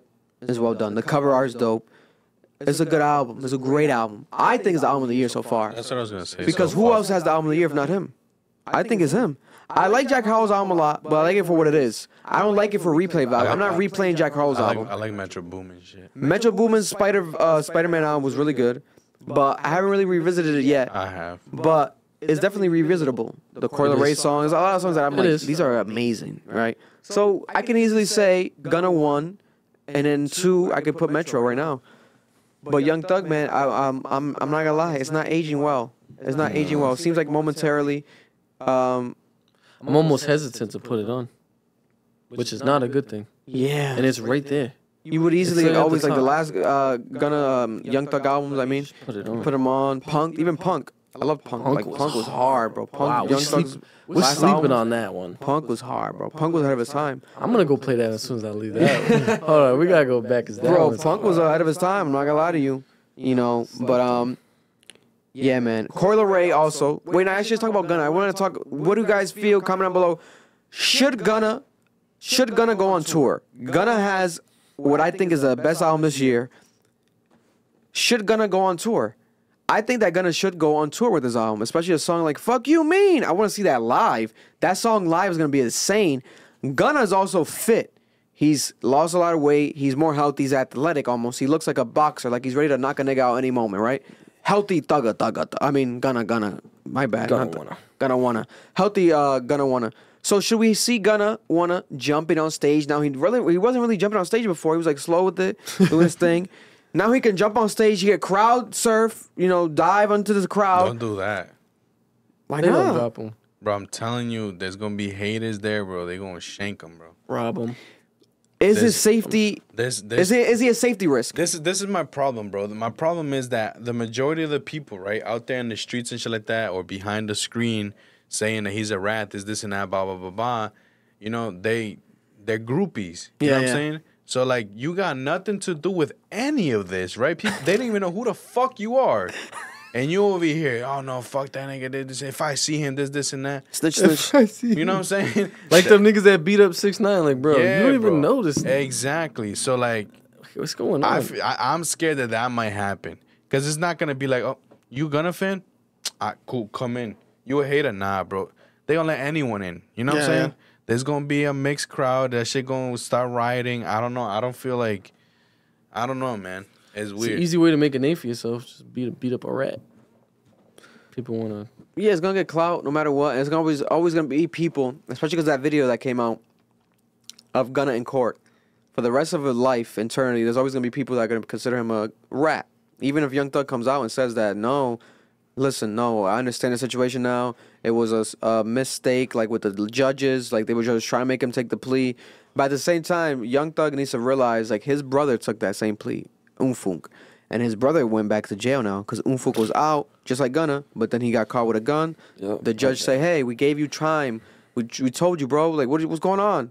9 years. Again, you got to serve your original sentence. So what's going on? The whole team, some other people from YSL took that same plea. Mans came out, dropped But that's a the thing, bang of a people- song and got back in jail, bro. People take pleas all the time. Like, for instance, we get caught you get caught, and me and you get caught together. Mm-hmm. What if you don't want me to go down for it, and you just take the Take the plea. Yeah. or vice versa? It's like, He could be If it trying to wasn't- take the thing for Thug. no, I'm saying like, what if Thug was like, because we don't know what they say to each other, but what if he was like, yo, that ain't on you. Like, don't take that charge for me. Don't sit in jail for me. You didn't do nothing. Like, that's my charge. Just plea out. You know what I mean? Like, we don't know the conversations That's what I'm that saying. happen. And that's why I thought he That's meant- why I'm not bro. saying much until I know the That's why I thought details. he That's meant my with business is argument, bro. business. That's why I thought he meant with business is business.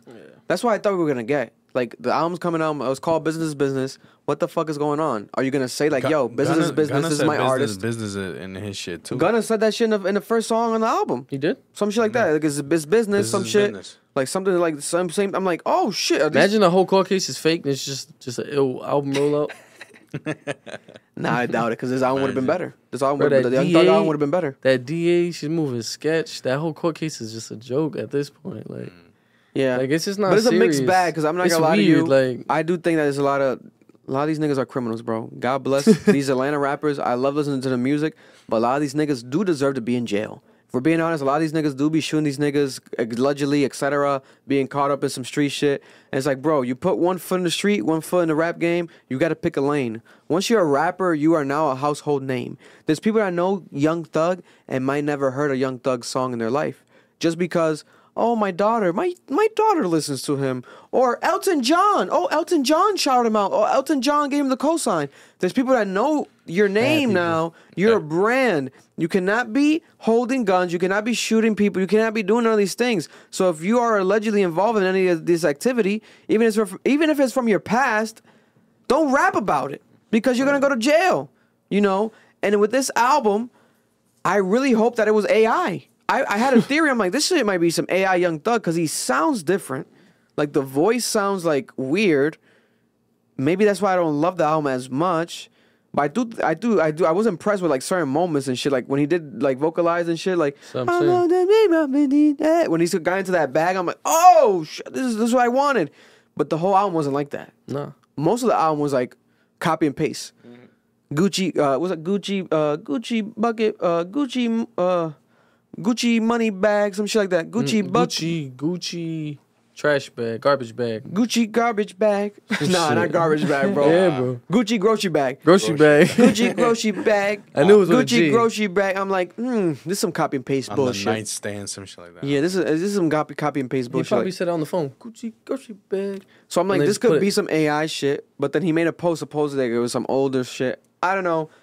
All I know is that Gunna, I hope you go on tour. I'm gonna go watch you. I think you should go on tour. Don't be scared about it. I think if you go, you gotta go with a fucking Come to vest. Providence, Rhode Island. I'm not gonna protect him, but I'll go to the concert. So you're setting him up.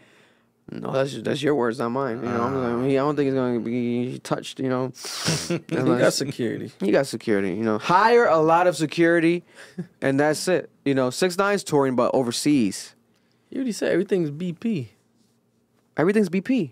You know, maybe BP your clothes, BP your watch, BP your phone, BP your glasses. Some BP glasses will be hard. You know what I'm saying? Yeah. For those who don't know what BP means, it's bulletproof. That's not gonna protect it, bro. Can't take a bullet in the eye.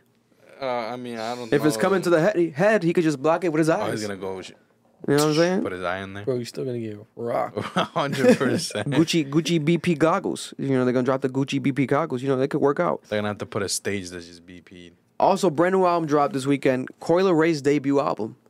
Not a lot of noise with it. Not a lot of Which I'm noise. surprised because I'm very surprised. people were really on her shit because of that Metro Boomin. The Metro Boomin feature was really good. Which is really fucking good. I think Coil Ray is very talented. I think that there's just a disconnect with her fandom because I think her fandom is very tied to singles, TikTok. She and has there's the nothing number wrong with one that. song. There's nothing wrong with that, huh? She finally had that song that went number one, right? Yeah, recently she's breaking records. She's passed. I think she's like the most streamed female artist in like Spotify history or something like that now. She just passed that this week.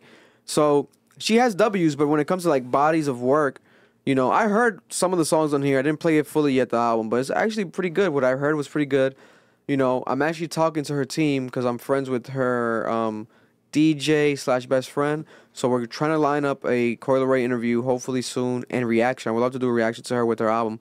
But it's her debut album. It's called Koi. Koi. Debut album, just like her name. Yeah. And there's some pretty dope music on here. A lot of clean shit too, like stuff that's like almost like global music. Like it's not just straight rap, damn near pop. It's just like I think obviously the Young Thug dropping is gonna fucking as Young Thug. The guy's in jail. Everyone wants to fucking hear that album. Like Yeah. no one's really gonna like, oh Koi, we'll get to you after. You know what I'm saying? And on top of that, I feel like she could have had a better rollout. I'm not gonna lie to you. I feel like she could have had a better I didn't rollout. hear about it at all, honestly. I didn't hear about it. I only really heard about it more because I saw that she went on Matt Hoffa's podcast.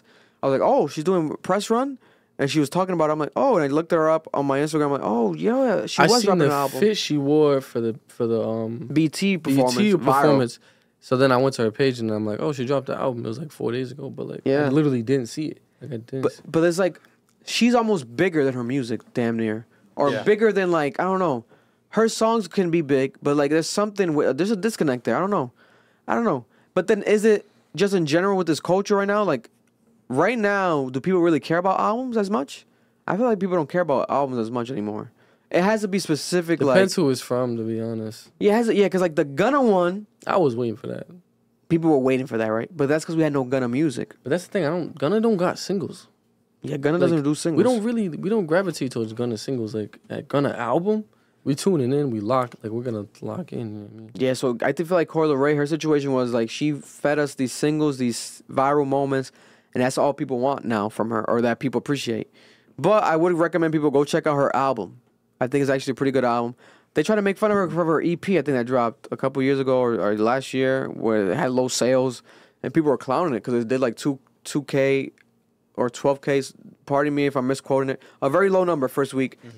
People were making fun of her, but it's like some artists are just not project artists. She's a single artist. She's a TikTok viral moment artist. She's a star. Nonetheless, what people feel. You see Coi Leray walk in the room, that's a star walking into the room. Yeah. She's a major artist right now. Like, she's Coi Leray. Like, her body, her image, everything that she does and touches is impactful. You know what I'm saying? Especially when it comes to natural small bodies, like everything that she does. Like, you really don't see no other female rappers looking like her. Like, there was always this ongoing joke, like she looks like a little boy. Bro, a little boy. Bro, she's natural at least. She got the natural body. She could easily get her butt done, her boobs done, and then what? She's gonna look like everyone else. Every other girl. Every other fucking girl. Every other female rapper. And I'm not gonna lie to you. I think I find her attractive, bro. Oh, Coi I Leray is find Coi Leray beautiful, attractive, bro. bro. You don't find her like what? I mean, yeah. She got like a sex appeal to her, you know what I mean? But like, No, she's beautiful, bro. Actually, She's looks- beautiful. She's a she good-looking woman. yeah, she's a beautiful girl. Yeah. She's beautiful, yeah. But we're talking about like sex appeal, everything. I think I think got her it, though. confidence. She sells got it. Yeah, yeah. You know, it's like you'd have never really seen that in rap. So I think she's a unicorn with that. So you gotta give her her flowers. Check out the album Coi and get back to us in the comments. And if you've heard it, let us know because some people might have heard it and be like, actually, that shit was good. You guys should check it out. This song. What's your favorite Coi Leray song off the new Coi Leray project? Go make sure to check it out. We gotta support New England. Yeah. Also, let's talk about what can we talk about here real quick before we get to that. Cardi B is being accused of cheating on Offset. Offset posted this No, thing. Cardi B, no Offset. No, Cardi B. Cardi B. Cheated Cardi on B. Offset. Yeah, He tweeted, he posted He already something. cheated on her twice, I guess, years ago. That's been already settled. He won her back. Now she's allegedly trying to get her payback. They're trying to justify it. Get her lick back. Trying to get her look back.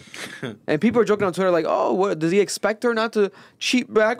So when he cheats, it's fine, but when she cheats, is a problem?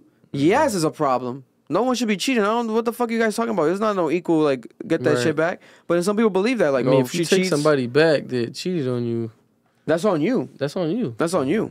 You know what I'm saying? So this was a Cardi B's original post that went viral that people are saying that was the reason that Offset made his post. So before we get to Offset's post, listen to Cardi B's message on a conversation she had with her fans in Twitter Spaces about a week ago. I'm gonna be with another rich nigga because I'm only gonna upgrade, and when I upgrade, guess what? I'm gonna be all over the blogs. You're not gonna stop seeing me. You're gonna see another rich nigga taking care of me, giving me money, buying me gifts. So, what y'all accomplishing when y'all trying to bring turmoil to my marriage? Because you're only gonna take me to another blessing. I'm not like you bitches. I'm not ugly. I'm not washed. I'm not in my 40s. I'm a young, turned up, bad bitch. I'm young. I got big titties. I got a flat stomach. I got a fat ass. I got a pretty face, and I'm rich as fuck. She's being honest, though. Niggas is checking for big body, and I make cute kids, so they know. I make cute kids, so they know that my eggs is right, and this pussy's hitting. And then on top of that, I'm like a unicorn. I'm not slutted out in the industry, so niggas want to know what this pussy is about. Press the fucking button. Press a button for Cardi B. Which one? Anybody? Nigga said which button. She's talking that shit. Listen. Now this, I'm not sure if this should be applauded and promoted, even though we just applauded it. But at the same Wrong time, button, bro, Wrong button. Oh, my this is bad. Cardi B, man. This is Cardi B. Yo. Like, when has Cardi B never been this? Cardi B, Dominican, confident, talking that shit, and she's talking to her fans here, right?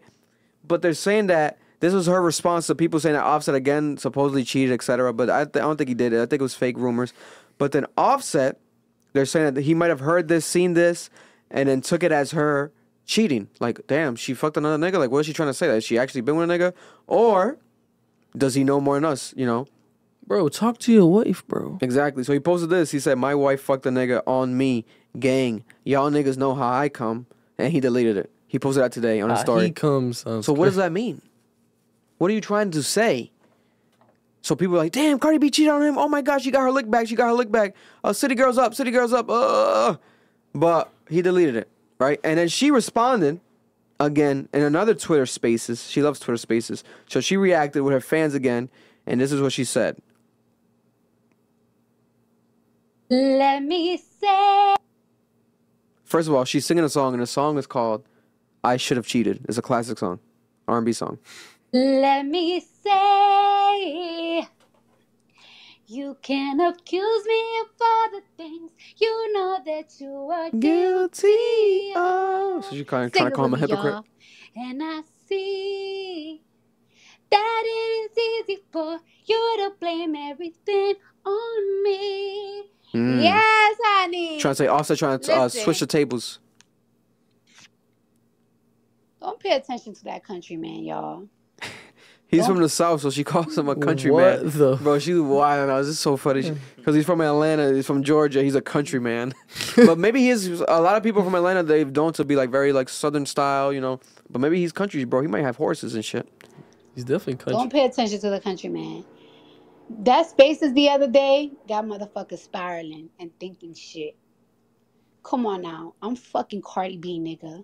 I think sometimes motherfuckers forget I'm Cardi B. If I was giving this pussy to anybody, it would be out. I'm not just anybody. Can't fuck me no regular, degular, schmegular, because they gonna tell the world. And I can't fuck nobody in the industry, because they gonna tell too. These niggas, what's that? Y'all ever heard that? I ain't gonna say shit, Cardi. Marlon Vargas in Primes, Rhode Island is a regular smegular degular that will fuck the shit out of you, Cardi B, and he won't tell, not even me. He won't tell nobody. He won't tell no world. He will tell him, Mark, tell him, lock that shit down. So Listen, I fucked with Cardi since she back in the day. You know, when she used to come, you know, around, you know, she used to come to and shit Luna like and that. shit and brush. You should Bro, be out my here. boy used to be a club promoter. He said one time, like, he booked Cardi B, like, to be in an event. Yeah. And she was wild.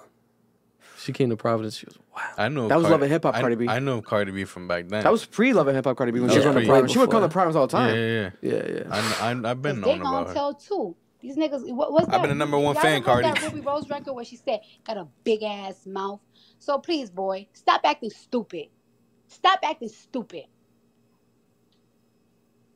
Going crazy over fucking space. Don't play. Are they not in the same house, bro? Bro, I Like, don't know what's going on. I don't know what's going on. She's talking to her fans, but I like how she's at least clearing it up, but she's like heated. Like, don't be fucking stupid. Like, she's talking to him. Going crazy over fucking space. Don't play with me. The fuck? Stop playing. She made me That's- nauseous. That's all I'm That's gonna the- motherfucking say. Cause for real, let's be serious. Am I on? I don't know if I'm on or not. First of all, let me say, You're going crazy, bro. you can accuse me of all the things you know that you are guilty of. Bro, Like, get perfect the song. fuck out of here, nigga. Like, you can't be serious. Shit got me so fucking hot on my mama, bitch. Would have broke a bottle in his fucking head for even playing with me if he was next to me. Don't play, motherfucker. Got me looking fucking crazy and shit for no reason. Anyways, I'm out. Yo, Cardi B's a legend, bro. Cardi B's a legend.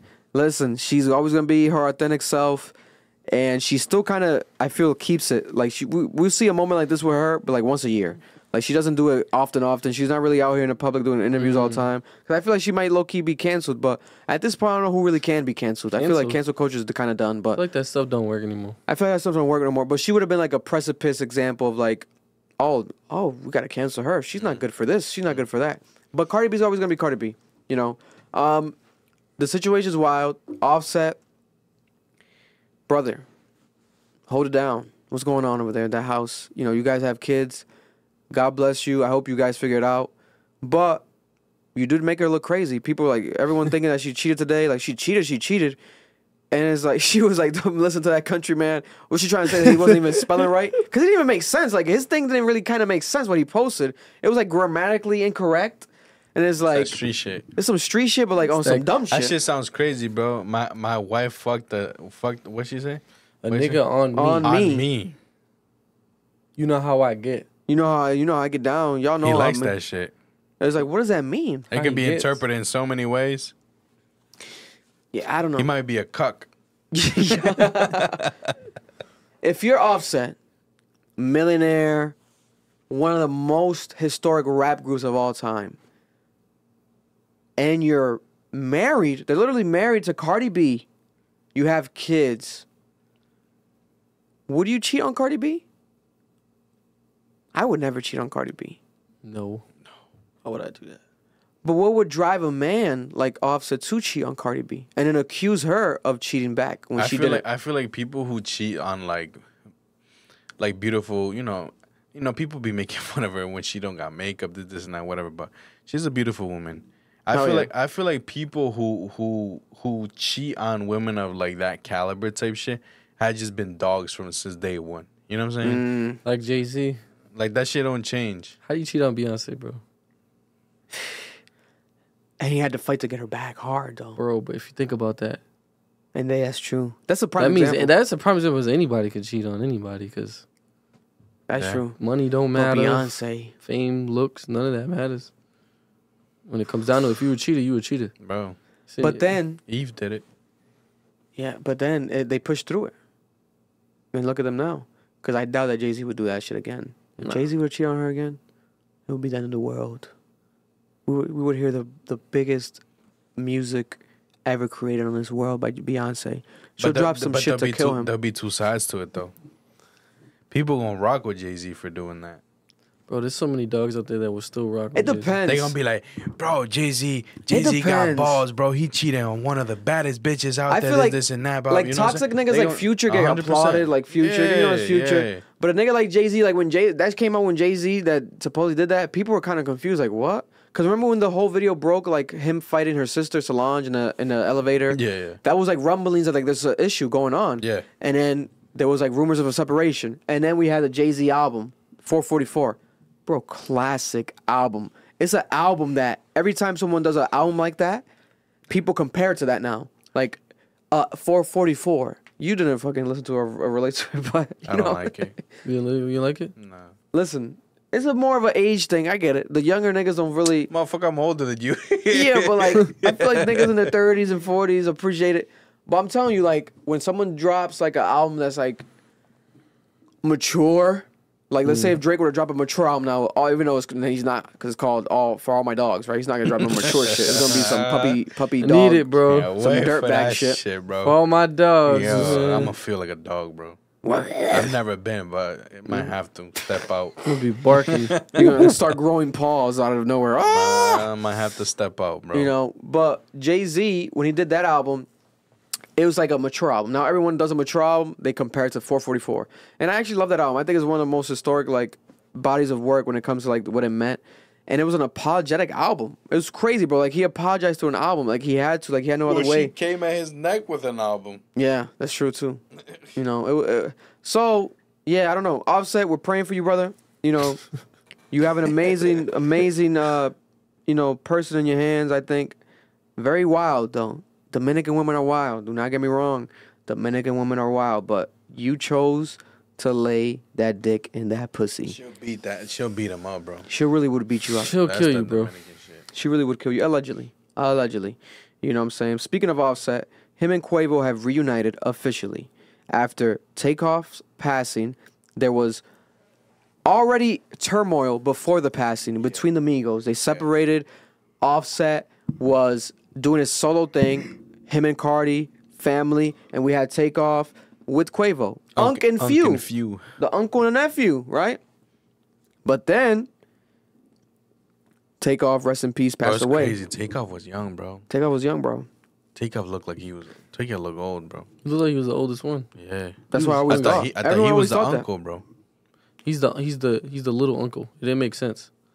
You know how that like your That's grandma. that's how it works for families. Like When your you got big grandma had a families- kid. If your grandma had kids in her 50s, like her kid could be the same age as her Young unks. her daughter's kid. Was good, young Like, you know what I unk. mean? It's weird. Young Weird, unk. bro. Young Weird. unk. It happens. It happens. And then Takeoff's death still mysterious to this day, even though the person that allegedly was a shooter has been arrested, I believe, but he wasn't really on camera. There's no real deal evidence that I've seen. Correct me if I'm wrong. Jay Prince affiliation, everything that happened that weekend. People thought, okay. Remember backstage there was like an argument at like an award show. I think it might have been the Grammys. I forgot what it was. And then Cardi B was involved. You guys are brothers. Why are you guys arguing? You guys should have been talked before today. Right? Fast forward months later. At the BT Awards, a tribute to Takeoff. And they're here together. Offset and Quavo reunited. Beautiful to see. They performed Takeoff's parts and shit. It was dope.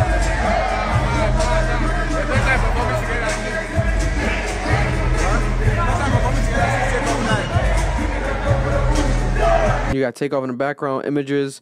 It was dope to see, beautiful to see, and it's what I wanted. Because remember, I was like, yo, the Migos will never be the same. Because this is such a big situation. Like, there's a death involved, and Quavo was there, Takeoff wasn't there. So it's like such a big miscommunication. And in the people's eyes, the public's eyes, it's like, yo, you guys were the Migos. Like, what's going on? And people never really liked, Quavo's music by himself compared to, like, Amigos project. Same with I've always- Offset. Quavo was the worst. Nah, single. I think Offset's single albums did way better. You think it was? I think it did better successfully because of the Cardi B song "Clout." They do anything for clout. Nah, Huge song. Offset's single album is fucking amazing, bro. It's actually they're talking about father figure, right? Something like that. Four Yeah. fathers, Father 4, something like that. It's actually really good. It was one of the best albums that year. Amazing. It's one of the best albums that year. But Takeoff's was fire. as Takeoff well. is good. Quavo Takeoff's was the solo worst album was one. good. Yeah, Quavo was the worst. And Quavo Honcho with Travis Scott was not Horrible. good either. Quavo Yeah. is just good with the Migos. Like, he's good by himself. He's the glue to the Migos. Don't get me wrong. But I think he's best with them than without them, in my opinion. But now, are we going to get a Quavo Offset music? Quavo's still promoting his album. So there's a solo Quavo album done, ready to go. And there's a solo Offset album ready to go. I think the Quavo album is called Rocket Power. Dedicated to Offset. Yes. I mean, Takeoff. Takeoff, rest in peace. Rocket, they used to call him. But some people are saying that might be the Takeoff album. I don't know what's going on. But now with this situation, maybe you're gonna get Offset on it. You know, Offset might have to join the album now. He might add him to some songs. Yeah. That's what he fucking should do. Because that's what people want. You know? Rest in peace to Takeoff. We might get some unreleased Takeoff music soon too as well. But I think Offset has bigger fish to fry right now, you know. Between, you know, music is music, bro. Bro, you better fix that shit with Cardi B. She gonna fucking fuck you up, bro. The household shit's nothing to play with. Over the weekend, people on Twitter are trying to cancel Playboi Carti because Playboi Carti ignored Nardwuar. When Nardwuar approached Playboi Carti's SUV behind the scenes backstage at Summer Smash, Cole Bennett's Lyrical Lemonade Festival in Chicago, this is what happened right here. So they grabbed something that he gave them, a book or something that he gave them, because you know Nardwuar always has trinkets, Gifts and Special shit. gifts. It's gifts Yeah. at the end of the day. Someone took it. They roll up the window. Bro, that's fucking Nardwuar, bro.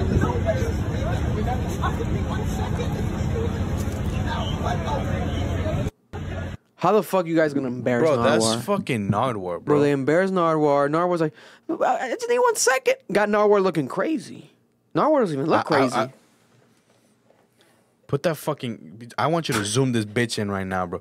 I want you motherfuckers to defend this nigga again, bro.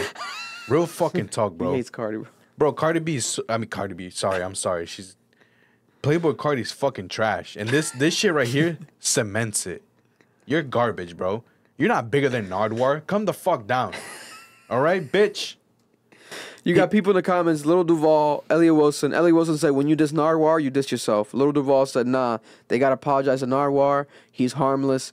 And I agree. I met Nardwuar with Eric at Day in Vegas. He showed so much love to us. Great energy. We took a photo with him. Bro, Nardwuar is the classic interview, nostalgic. Lil Uzi did another Nardwuar over the weekend with at the same festival, showing love. Bro, Playboi Carti, Nardwuar, I know that he's bro. mysterious and he keeps his mysterious aesthetic shit, but Playboi Carti needs to calm down. He's not Tupac. He's not Tupac. No. He's not Michael Jackson. I think Carti, though, is amongst the most influential underground rappers of all time. When it comes to his sound, that baby voice shit, everything he's influenced, he has a whole generation right now that sounds just like Playboi Carti. Playboi Carti children, I call them. The Playboi Carti babies. The Playboy babies, I call them. There's a lot of babies out here. Name one big one. The biggest one right now probably would be maybe Destroy Lonely, which is his artist. Probably the biggest one. You can maybe argue Yeet is kind of like a Cardi baby. 100%. Definitely. Even though Yeet's been out for a little minute, he's definitely post Cardi. Yeah, If we're talking about timeline wise. he's more towards the what's that album called? Red. The red. It was supposed to be red, but it's not red. Forgot the name of it. I always call it red, but it's not red. The vamp one. The vamp. Vamp. He sounds better than Playboi Carti. Nah, I don't think so. It depends. Yeet has his Depends. moments. Yeah, Yeet's Yeet pretty be- good. He be snapping, bro. He be snapping, but not play. It depends. He's better than Prime Playboi Cardi is Carti, Prime Cardi, but nonetheless, Cardi is Playboi Carti. Don't get me wrong, but people already don't like Cardi's music.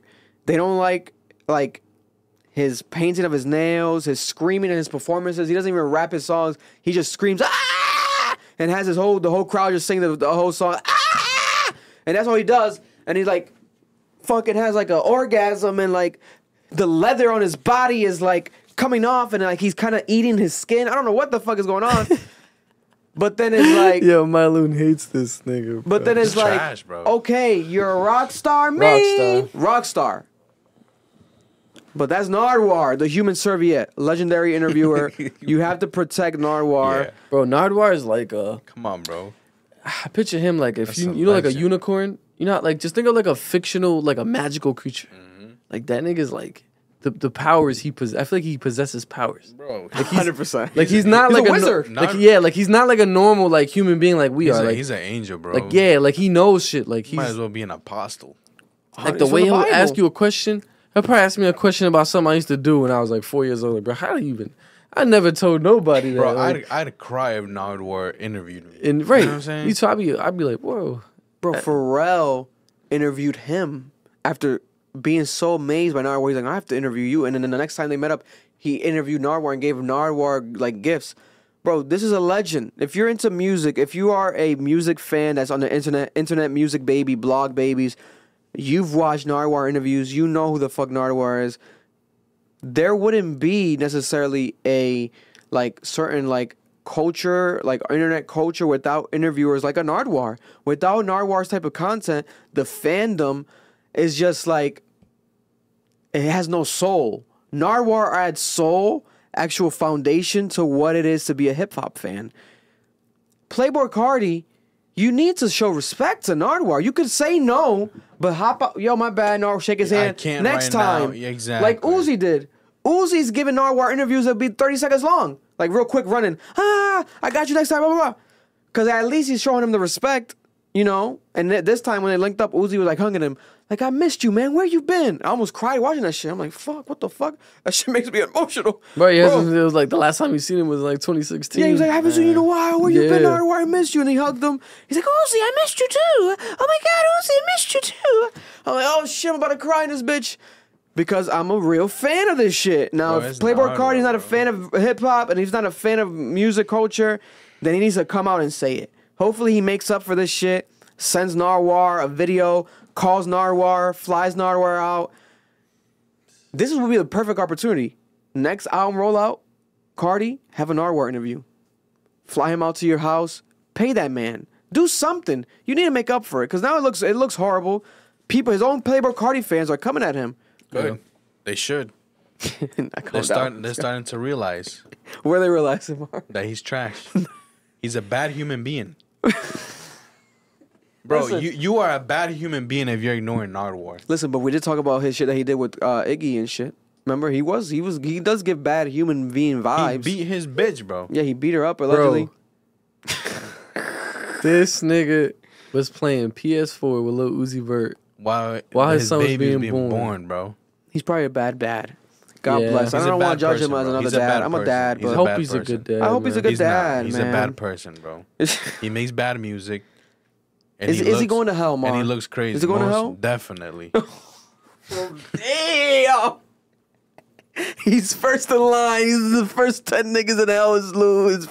Is Playboy Cardi? Maybe Uzi because of the fucking demon shit. I don't know what's Lil going on. Uzi's with like his a nigga. little kid, but he's adorable, man. I fucking love Lil Uzi. Oh, I thought you said you fuck him. Chill, Nah, chill. But someone that we definitely got to worry about from the same class of young rappers, Kodak Black was seen on Instagram Live, reportedly high off of what people are saying is meth. He was high, tweaking, and I don't know who the fuck was filming him and put this up and went on Instagram Live. But if you look at this, viewer discretion is advised, it's very concerning. Even if you want to do it, like you got like write BB9s and you go to like that. I ain't saying that just I mean y'all what you call it, yeah. Y'all ain't gotta bring out all y'all secrets. This ain't gotta It looks like he got kidnapped. It looks like he's in an interrogation. What the fuck is going on here? also or none of that. Just be like trust. Y'all to dictate the beat to I can't hear what he's saying. He's like stuttering and like talking low. Bro, he's sounding like a crackhead, bro. I It's bet. just sad, bro. This is very sad. Bro, he's such a good fucking person, bro. And who are these friends, bro? Look at people commenting. People are literally commenting, stop recording him and end the live. Secrets. I bet if how we public records and public information, public with anything else. So you like this is you stretch all the way out, and if all of this, if my already Yeah, man. I don't know. This is crazy. And then there's a song recently where he's talking about his use of meth right here. Give me a demo of that meth. Gave me a sample of that meth. I tried Whoa. it and I liked it. All up in the cell. I tried it and I liked it. Gave me a demo of that meth. You out here taking samples of meth? Bro, Gave me a sample of that meth. Yeah, I tried it and I liked it. All Sounds good. The song sounds good. The song, bro, I gotta be honest. It's a vibe. I've never heard that I song never heard that before. song though, right? I never even seen this video. This white guy doing like lines of like something up through his nose. coke. Say coke. It could be baby powder. It's cocaine. You know what I'm saying? But I want us to pray for Little Uzi, to get Little Uzi, Kodak Black, because also aside from that, Bro. Would Kodak that Black. comment say, then- dang, then- that's methed up? They need to help him, bro. They need to help him because it's like that. This shit could be his fucking downfall, bro. Yeah, now today forbid. he's in jail. Bro, we know so many fucking talented artists and shit like that got into heavy drugs and they died. 100%. 100%. Come on, man. 100%. And look at him, and at least he looks here. He looks fine today in jail. You know, with his mugshot. Yeah, but he liked it. His goatee. That's the thing, bro. He liked it. And he surrendered for allegedly violating his pre-release trial conditions. And the charge is one warrant felony. The charge is for trafficking OxyContin grams. He had a $250,000 bond, a $250,000 bond. Bro, this is crazy. This is all public record right here. So this is crazy. Like Marlon said, we don't want him to be caught up and be another dead rapper, another Juice WRLD, overdosing on drugs. You know, another Mac Miller, overdosing on drugs. This can happen to Kodak Black easily. This can happen to anyone, but specifically him, because now we see him on Instagram Live off of what people are saying could have been meth. You know, and people say that also because they know certain people doing meth, so they see the mannerisms. Because if you're doing crack, you're going to behave a certain way. If you're doing, you know, lean, you're going to behave a certain way. Heroin is all different, you know, attributes to the symptoms. So, Kodak, you're one of my favorite rappers, one of my favorite artists of all time. Please, Kodak Black, stay off of the drugs. I think that we need you in this music thing, in this hip hop thing. I think we need your energy. You're very Yak is talented. like, he's up there. Bro, he's up there. Like, you can't forget about. You easily could, like, count him out because there's so many others that come to mind first. But, like, Yak don't. Like, he don't disappoint. Like, He doesn't disappoint. Even though sometimes I feel like he could be more organized with his releases, like his last album, I didn't know it dropped. Yeah, I mean, we're not talking about that last album. Yeah, we got. But I'm just saying, count that I shit. mean, We nah, gotta I skip got that I shit. count that. I count that. We gotta skip that shit, bro. We need to get Mr. He said Morale. Rose. That song's a banger, bro. He has some shit on there. We need to get Mr. Morale to take him in or some shit, bro, because Kendrick, man, or Drake. I had a vision. I'm like, yo, Drake should like be calling him right now, or calling his team right now. Yo, fly him out to Toronto, have him around you, just be him around for a couple days. Like, someone needs to come in and save this man because this is crazy. Yeah. You know, so prayers for the brother, young brother Kodak. Oh, we definitely gotta talk about this shit. Jim Jones and Pusha T have an ongoing rap beef. For those who don't know, Jim Jones, this is a Jim Jones song where he somehow remade the. Why does it say no sound? Did they remove the sound? Whoa. It's on Twitter. Damn, they removed the sound. I seen it on Twitter earlier. Yeah, it's on YouTube too. But Jim Jones remixed the song that initially was previewed by Pusha T at a fashion show, Louis Vuitton fashion show by Pharrell. You know, because it's produced allegedly by Pharrell, the song. So we have him actually responding, and he kind of remade this beat. I don't know how they did that because the song's not even out. It was just previewed. You know, so that's actually a bonus point. I'm like, that's dope that Jim Jones did that. He remade the beat somehow, right? And before we even get to that, let's keep it in chronological order. So Pusha T, after Jim Jones said that Pusha T is not a top 50 rapper, he's been clowning Pusha T. He's kind of been riding the Drake wave. He's trying to say, like, you know, Pusha T's not Drake at all. Like, he's still talking about the Drake and Pusha T beef, basically, and saying, like, why he supports Drake way more than Pusha T. He's saying that Pusha T... No, he said literally verbatim, he never wanted to be Pusha T in his life. He's like, what kid ever wanted to ever be Pusha T?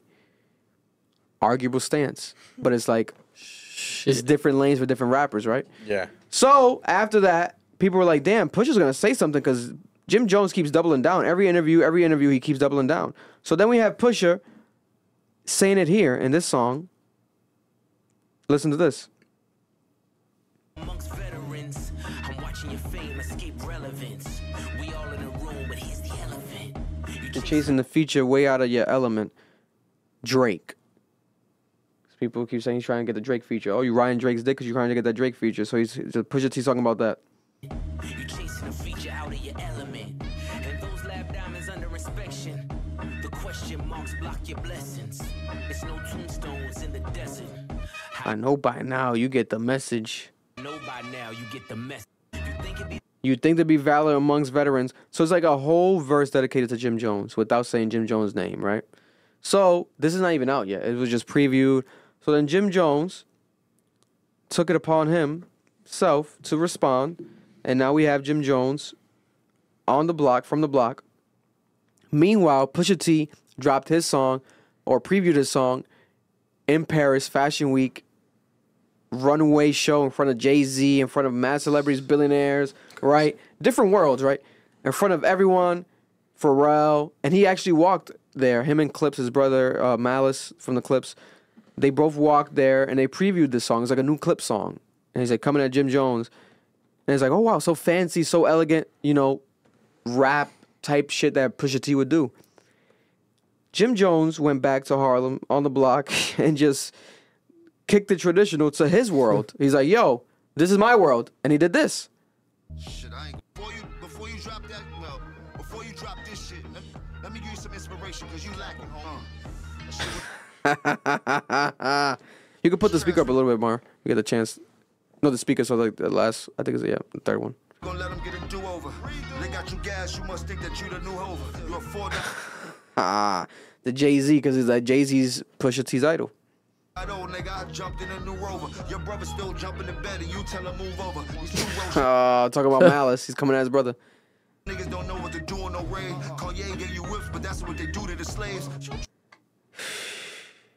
Kanye gave you whips, but that's what they do to slaves. Cars, whip, like you whip us. It's bars, bro. It's simple bars, but it's bars. Trying to act bad, but we ain't doing charades. I really have bombs on the block just like I threw a grenade. What you need? Okay. Don't got no time to be concerned with no watch you got. You never been uptown by now, work up by the poppy spot. Que lo que? That nigga Stones is dancing though. Very dancing. Very, very dancing. The Michael Jackson dancing. Get illusions when you run up in the Aki spot. By 5,000 bottles, you turn around and get a choppy chop. I spent Choppy chop. I love a little chop cheese. 500,000 down in Mazda spot. I got a $500,000 car with the bras on top. And fuck their flowers, we got roses with the stars on top. Ooh, he's going in. I'm also pausing for copyright purposes, but he is going in. I make a toast with my jewels like a mazel tov. My name is my name, but they ain't screaming yet. My name is my name, but they ain't screaming yet. Going back to the Pusha T album, My Name Is My Name. Talking about the rapper Kane, but we ain't seen it yet. Rap the cane, cocaine, all that cocaine you sell. You got the switches on that bitches, your whole team get wet. But let me chill, cause I don't wanna get my team upset. The only Okay. Now he's talking about some street shit. You know what I'm saying?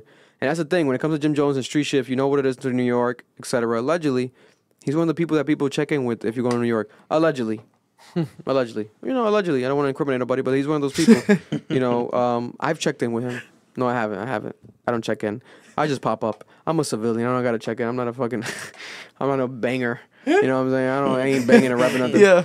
I ain't checking. I ain't waving no flag. You know what I'm saying?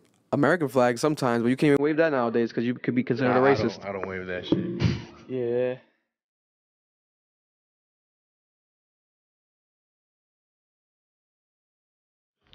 Oh, okay. His album. Because he said he didn't like that last The album. album was not bad. It was great. It was good. But he was clowning that last album on the Breakfast Club. He didn't like Pusha T's last album. He didn't. He just liked Diet Coke, the song. And he did a remix of Diet Coke, Jim Jones, when it dropped. And Pusha T showed love to that. Oh, now look at them now, a year later.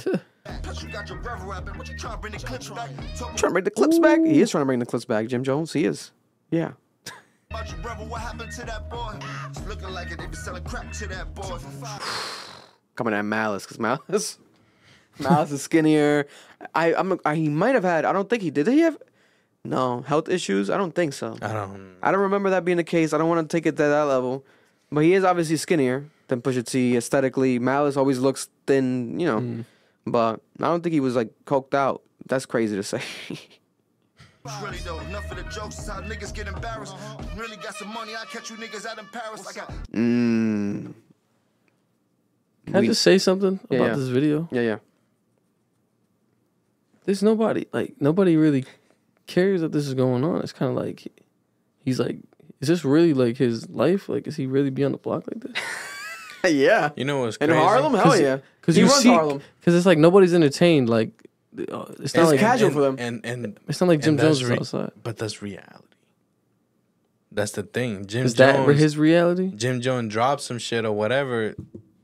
That's probably what the streets are gonna be like. Yeah. Majority of people won't know. Ain't really gonna care. Respectfully. If you know, you know. Yeah, he's an OG. But bro, he's got a million in Jews right now. Pusha T's not like a high streaming artist. Why aren't they right? No one's going for Pusha T for streams. People respect Jim Jones. I feel like he just is like, it's like he's in his lane. I think this is what he should have did. Now, he has to fucking prepare. We're going to finish the song, but this is not enough. Like, this is not going to, like, you're smacking Pusha T a little bit here, but you're not fucking, like, killing him. Yeah. You know? Shooters like Luka that hit you niggas out in Dallas. Y'all be dressing kind of weird, man. You really need a stylist. Plus, they be dressing kind of weird. You really need a stylist. I kind of like how Pusha T dresses. It's very high-end, very, fashionable. You all know what you identify with. Plus, you kind of sort of dress, nigga. You been a fly bitch. Dang. Now you're trying to call him gay because he dresses fly and this and that. That's that New York shit. Some New York shit right there. Said that I was really chasing a feature. Nigga's a gorilla because he got some apes in his features. All my gorillas got stone. Oh my God. He's a gorilla because he got apes in his features because he looks like an ape. He's saying he looks like a monkey. Earlier they called him ugly. He's you roaches. You wouldn't survive in a raid. Now he's calling them apes and shit. You wouldn't survive in a raid. I had these apes come and meet you. I put these billies on a jet. You pick a place there, meet you, nigga. 9 Trey. Is that a blood gang? Allegedly. I don't know. I don't know, guys. Do your Googles yourself. I don't know. Talk about my Jews, that was a cheap shot. And these is all VVS. These ain't the cheap rocks. Because Pusha T said that he had fake diamonds, lab diamonds. Moissanets. Yep. Mm-hmm. If you a rapper, I said treat you like a street. I know the top 50 list. I was a. I can imagine what you're going through. I can't imagine. I can imagine what you're going through. We just, I mean, you know. He just sat down. Back. Bro, he got some skinny ass legs, bro. Pusha T's in your top 50? Yeah, in my top 50, yes. Yeah. I don't even have a top 50. To be honest. He definitely would be my top 50. I think I Pusha think T, I wouldn't even be able to make I, a top. I don't think I can make a top 50, but he's in that list. Like, I'd probably be able to make a top 25. Alicia Keys said the other day, there was an interview that resurfaced. She said that's her favorite rapper ever, Pusha T. I didn't know that. I was like, wow, that's dope. But, listen, he's not in my top 10, No. but there's that. Like last year, I think he was the best. He had the best rap album last year, I think, easily. Whenever he's out, he has arguably the best rap albums when he's out. You know, he has those moments. Skill-wise, energy-wise, yes. Now, did I ever want to be Pusha T? No. He doesn't give me, like, superstar status. Did you ever want to be Jim Jones? Yes. Yeah, hell yeah, Marlon. Yeah. Hell yeah, Marlon. Jim Jones and Dipset were some of the most influential. Everybody want to be Dipset. Bro, what he's wearing right now, Murder Bravado, that's inspired by Dipset. Jim Jones the Dipset. Yeah. That's the whole aesthetic, you know what I'm saying? Colors. Some New York shit, you know. And also, there is a clip where I could play a quick moment. This nigga did go crazy on Push today, Jim Jones, on the Joe Budden podcast. I don't want to play the visual, but you guys can hear it. Let me cover the visual for Somebody calling Flip and not me. With cotton and your sheets at 9,000 bed. This is what I'm saying to you. I think that this could be entertaining. I do think that you Oh, could. it's definitely gonna be I entertaining. think- For once in my life, I'm in a place where I don't have to fumble with who I am. I ain't got to fumble with I could really just do music and have a good time. Joe Budden loves And like I said, gossip, I just finished saying, I don't think he got all the time in the world to be able to keep up if an intense battle were to happen. I don't. That's a good point. Like, are they gonna keep going? Like, Pusha T hasn't responded yet. Like to that one, for example. Are they gonna be some Drake and Pusha T vibe? Remember when Drake and Pusha T would drop one day, next day, one day, next day? Like, is it gonna be that? Is Pusha gonna do that? He's gonna have to if Jim Jones is taking it serious. I don't think he's doing that. You don't. I mean, you know, but it's all fun and games, and that's what I'm taking it as. You heard? That was cute little display of wordery. But this is what I will say to you. But this is that was a big platform. So how many people on that platform even knew what was going on? Me and People you. were oblivious. He's right. He's talking about the Pusha T's song premiering at the Yeah, I think fashion that show. was weird. No one knew. Like, that was like, you think that people in the crowd knew what the fuck that song was about? No one knew. So he's right there. It's like, it is like, wait a minute. Like, the vibe, like. People were oblivious. Who in the crowd knew what was going on? maybe nobody. How much did it But take? you, Mr. Harlem fashion guru, man, Mr. King of the Drip, you had to be looking like, all That right. was cute. That was cute. You got to play a model and have some background music. That means you're a grown man walking down the runway with Jim Jones on your mind. Why do you have another man sounds in your mind crazy. during your runway? This is going to be the other. What do you say to the person that you were speaking up for, which is Drake? What do you say to the people that say Pusha made him run and hide in lyrical battle? I'm not Drake. I'm really outside. These niggas ain't in the places I'm at, and I go to all the places they at. You heard? See? He's not wrong there. That's a bar. He's not wrong at all there. That's a bar. Because listen to what he says next. Yeah, this is, I did Runway Paris last year. It was cute. It was fun. You heard?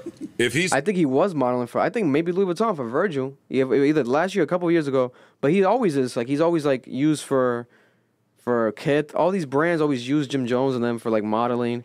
He's been to all these fashion shows. So he's right. He can do that. And he can go back to Harlem to rap like we just saw. But Pusha T can't do that. At least we haven't seen Pusha T. Pusha T might look crazy doing that. And imagine Pusha T going back to the hood of Virginia. We haven't seen that. When's the last time we saw that with that video when he dissed Exodus? But he wasn't even in the streets, was he? I think it was just years footage ago, of the bro. streets. Exodus. Remember that song, Exodus? I think it was just footage of the streets and people Yeah, like like crackheads doing fiends and drugs. shit, yeah. I don't think he was there with them. I might be You wrong. might have been giving them the crack. Yeah. But like Jim Jones has some valid points here. We got to give it to him. How much He credit do says- you think? Go every place they at, but they can't show up to I'm at. If he says something foul, you have to be able to just respond on. Oh, if he say something foul, he got to be ready to play the game, nigga. You want to this is hip hop. Don't tell me what I got to do if he say something foul. You better tell him to be careful, nigga. It's a slight chance it could go lefty, nigga, and I'm a righty. Why you got this nigga started for, man? It's true. I just said this though. I agree with that part. You gotta. Oh, this is good. I like this energy. Good. I ain't gonna lie. I like it. I like it, and I like it for you. I do. I ain't gonna lie, I'm kind of different. So then he played him the song, and he said some more shit after this. Spin the block for him. Is Pharrell gonna spin the block for him? Don't hype this nigga. Is Malice gonna say a prayer or is Malice gonna who gonna spin the block for him? Stop. Cabo, chill out, man. I'm talking about musically too. Like who's gonna jump out and spin the block for him? I ain't talking about on the thug shit. We already know I can do that, bro. I'm talking about musically. Who we got that's gonna spin the block for him? Yeah, no. Who? Malice and Pharrell. They're gonna hop on your ass, nigga. Malice is a preacher that works at Walmart. See? All right. His brother's a preacher that works at Walmart. That's I crazy. like this energy from Jim, though. Listen to me. And he was talking about my spirit. You know what happened to my spirit when my house got repossessed? I ended up with 3 brand new. No! Hung up! No! We say about where we come from and True. You heard? But lately I've been putting out these lists that people, like I did with the podcast list. Remember that list? You did? So they've been trying. They've been. I'm a lyricist. I watched the show, nigga. You was talking about it. You get the gist. He's talking his shit. He's confident. And this is going to keep on going, entertaining. It's the only rap beef we have right now, currently, technically, right? Because we keep saying that Drake and Kendrick been dissing, but it's not really dissing. This is a current rap beef in hip-hop happening right now. There's always some sort of rap beef. And I think that I love Jim Jones, but he has some valid points. I think Pusha T is going to body him. I think Pusha T might rip his soul out his soul. Soul out his soul. I've never seen that before, bro. His soul ripped out the soul. I swear to God, because Pusha T could take it there, bro. When Pusha T said that 40 is dying from multiple sclerosis, and he's tick, tick, tick, how much 40 got on this life? Tick, tick, tick, tick. Like, when he was saying all that shit coming at Drake, and then he revealed that Drake was high on a child, like, Pusha T plays different. He's going to go to that lane with Jim Jones, and it's going to be some shit that is going to be like, what the fuck? You know what I'm saying? But what can he say? I don't know. I'm curious to hear what he's gonna say, bro. Something's coming this Pusha week. can body his shit 100%. Something is coming this week. Final topic before we get into some final words by Isaiah.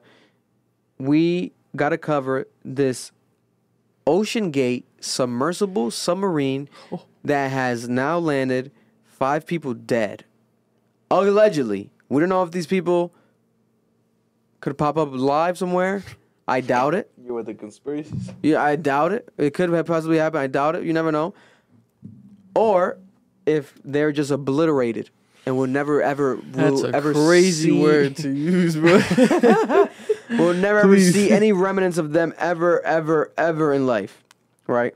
First of all, I want to show the clip of the man that passed away on this submersible, who was the CEO.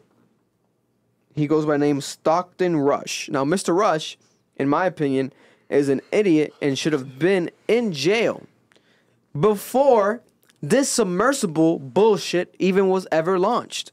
Listen to this, right? That Elon Musk was doing SpaceX. Inside the box, everything's scary. But as early as 2018, there was concern about the Titan's design. A former employee says that when he raised safety concerns, Rush fired him.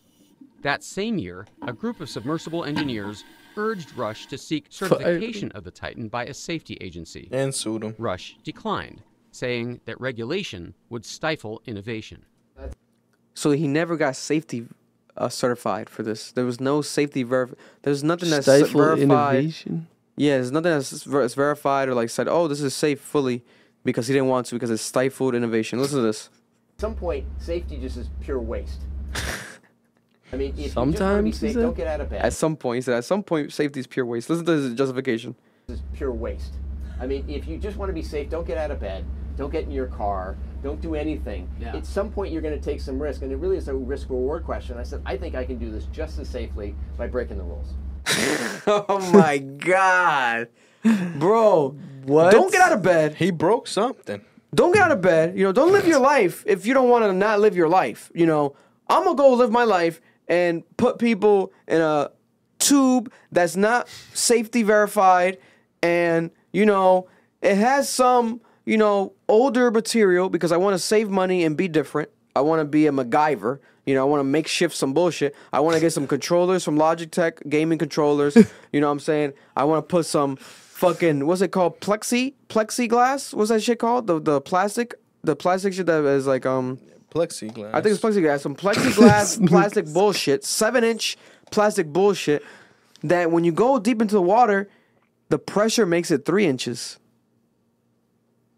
So that's not risky at all, right? You could have just put some thick ass glass, right? You could put some good.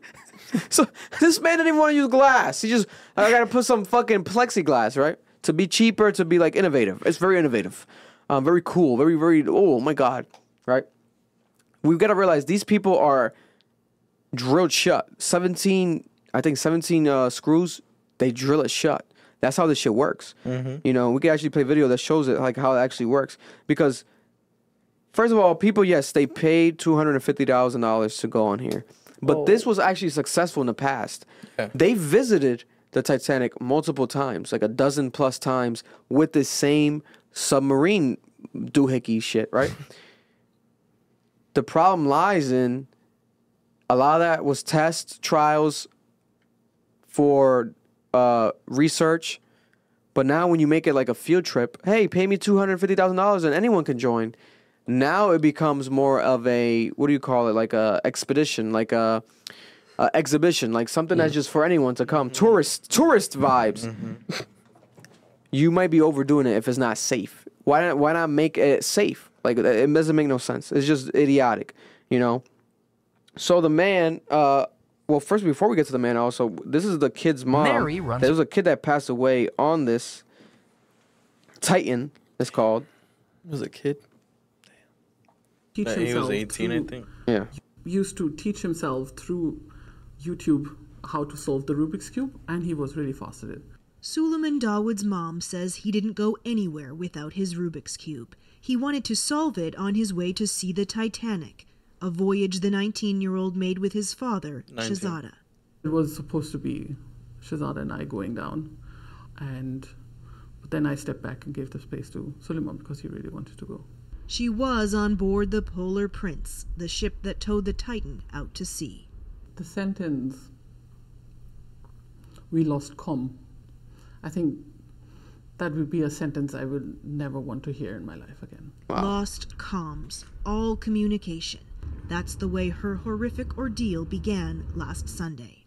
I think I lost hope when we passed the 96 hours mark. 96 hours, the estimated time before oxygen would run out. But the U.S. Coast Guard says the sub suffered a catastrophic implosion. It has now convened a Marine Board of Investigation into the Titan tragedy. This case has been extremely complex in an unforgiving and difficult to access region of the ocean. Its primary goal is to determine the cause. The NBI, however, is also responsible for accountability aspects of the incident, and it can make recommendations to the proper authorities to pursue civil or criminal sanctions as necessary. Canada's Transportation Safety Board has also launched an investigation, as has the RCMP. This remotely operated vehicle has been to the ocean floor 4 times, trying to recover the wreck, a priority, says the Coast Guard. It won't say whether recovering the bodies will be possible. Damn. No, it's not possible. You don't know why? And I really, really missed them. Man. It's an implosion. Since it's an implosion, all that pressure goes inward, right? They're liquid. Yeah. They're liquid. It was like 15,000 some shit. I think more. It was whatever more. it was, a crazy amount of pressure. A ridiculous amount of pressure. They said it's basically like the pressure is basically related to if you were to flip the Eiffel Tower upside down and put it on your big toe. That's the amount of pressure. You know how much that shit would hurt? Not hurt. It's like there's no. You can't even think about the pressure. The thing is that since it was an implosion, it happened so quick. They didn't feel nothing. They probably didn't even know it happened. Implosion's so fast, bro. I think they suffocated before that happened. You think so? You think so? I think that happened the moment that they hit. Because I was seeing too. You see, there's too many differences, right? I was hearing that supposedly the kid didn't want to go. Yeah. But now the mom's saying that he did. I was hearing probably for legal reasons. I was hearing that. Right. I was hearing that the Titan could only go 1,300 feet or some shit like that or whatever, and I think the Titanic is 1,600. But now, if they made multiple trips before, that means they've gone below what they say that they could.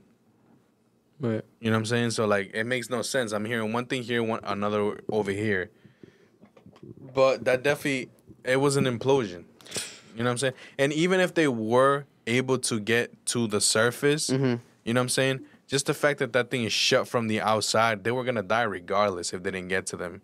Because if their oxygen ran out, then what the fuck were they going to do? They definitely can get, yeah. So it was bound to happen. It was bound to happen at some point. There's so many flaws, bro. It's And like, James Cameron, who's been to the Titanic down below Many times. like 30 plus times, and has been the only person in the world to go as far as the Mariana Trench, the 3 times deeper than the Titanic. He's a director of Avatar. You know, he's done so many classic movies. The man himself, you know, said it. Like, he didn't think like this guy, he thought he was kind of like a nutcase, you know, because he was being cheap with shit and like trying to be innovative and trying to be weird and like be less practical. Because in a sense, like, yeah, if you get too technical, you're going so deep below that if you lose electricity, you're done. So you do kind of want to be more manual and more traditional. So that type of shit works. So you want to be cheaper, yes, but it's not the safest.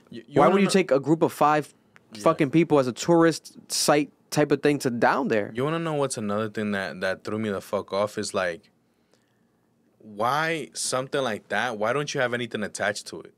You know what I'm saying? To pull it up. Like a 15-foot long, 15,000 feet long, 30,000 feet long anchor. Yeah, why don't you have something attached to it? You know what I'm saying? And why, if one, why don't you have something attached to it? 2, why did y'all wait a whole day to try to, you know what I'm saying?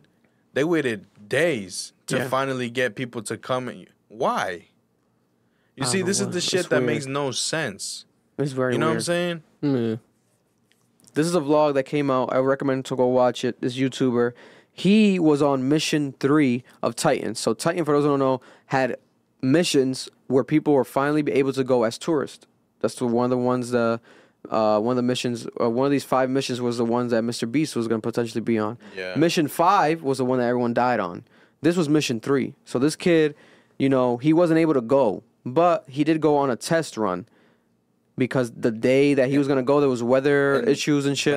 And I also saw that there was another one where they were actually inside, and there was a case where they lost communication. Oh, yeah, that was a year ago, or like 2 years ago, a while ago. And they were trying to figure out what was going on and stuff like that. And then he let one of those things, like, go. If you let one of them things go, it, like, helps you, like, come back up into surface. And once they did that, it, like, connected to communication, and they, like, kept going or some shit like that. It's weird, bro. So this is the Titan. This is inside. And this is the YouTuber. He's showing people like how it goes in. And he's actually with people that on his vlog he mentions it, people that died. Like he met like all of them that basically passed away. He basically met them all. He missed it by a couple days. Thank God. You know, he survived. He didn't go on this. So showing you how it goes. It goes deep. You know, that was just a test run, and they have people coming in and out, checking it. But James Cameron's theory was just that the material that this is made out of, even though it was NASA approved, which is like, okay, NASA, but NASA deals with space. NASA's not underwater, but okay. NASA approved material, after so many uses, it got weaker in a sense. That's why it imploded, because they never there wasn't 2. They could have done 2 of these. Have multiple. They always use the same one, it seemed like. The same one that would go down. You know, especially with these missions that were happening, these 5 missions. You know, they put so much pressure on this, so it's bound to basically break. You know. But guy's an idiot, bro. I would never do that shit, bro. would you ever do this with $250,000? If you're a billionaire, would you ever do this? Go down. I would go down, but not in that. I would go down if it's like a solidified, like confirmation, a group of 10 people, something that's strong, some professional shit. This was something that was sketchy from the jump. I wouldn't, bro. I'm not a curious person, bro. I was having this conversation with Eric, bro. I'm not a curious person, bro. I'm the type of guy, the way that I live, man, is that nothing's 100%. You know what I'm saying? Yeah. 80% is like, yeah, it could work, but there's a 20% chance it can't. You know what I'm saying? This is some white people shit. That 20% shit is enough for me to be like, nah, I'm good, bro. I don't like putting my life in danger, bro. This is some white people shit. You see white people do this, like, and this is not to generalize, but if we're being honest, you usually only see white people in caves. You usually only see white people skydiving from fucking million feet high. You usually only see white people dying on Mount Everest. And you usually now only see white people dying, deep sea diving, trying to visit the Titanic. Bro, there's plenty of videos on YouTube, bro, showing you the Titanic. What it looks like. 4K. Why would I want to go there? Watch the movie. Watch the movie. Classic movie. Love the movie. There's a movie, you know? And it's like, man. You know, it's funny they were saying that they were bringing it back to Netflix to stream. What, the Titanic? The Titanic. I have a Titanic shirt. But I think I might have sold a vintage shirt. That shit probably going crazy right now. That's crazy, though. Oh, people have always been fascinated with the Titanic. Now since shit's hot, let me bring the Titanic to it back up. Get some the money. Streams. People have always been fascinated with Titanic. It's never going to go away, the fascination and stuff. People have always been curious with it, you know, because the ship's so bro, big. Have you looked into so many theories behind it, bro? There's so many theories. It's a lot. It's crazy. If you look at it, there's a lot of stuff down there.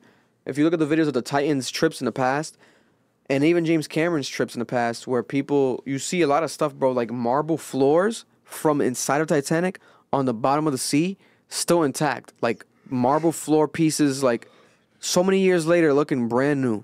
So there's a lot of curiosity that people want to visit it, like, you know, because yes, it was the iceberg that happened, right? There was an iceberg. But there's theories with the JP Morgan and like certain rich billionaires, like, that were on that boat. They were on that boat. It was purposely sank. Purposely sank it. There's a lot of rumors with that. They say that that's technically not even the Titanic. That's the sister ship, and it's crazy. Yeah. Bro. There's so many theories behind everything. You know, and it's one of those things like, why haven't they been able so far yet to pull up the Titanic and put it like in a museum? You know, but it's gonna take a lot of work. There's a lot of pressure. Bro, I think that second half is like pancaked. Yeah. Yeah. It's split in half. It's like pancake, separately. Bro. They're like damn near like a mile apart, but it's like in the same area. There's debris apart? everywhere. Yeah, there's debris everywhere. There's like a map of it. They have it. This shows like where the distance between the Titanic parts. Like the back. I don't know if it's the back part or like the front part. I think the first part that like sank or whatever is like pancaked. Like people always talking about like, oh, like that's what they would like to explore and shit like that. But like, how? That whole thing is just flat, bro. Like. And I think people deep dive all the time. This has never been this tragic. This is the most tragic death in the history of deep diving, exploration, researching, because people, they might be a rare occasion of a death, but not 5 people dying. So that's why it's such a rare coincidence, and that's why they're so fascinated by it. Like, what the fuck? Why did we let this happen? Why is this permitted?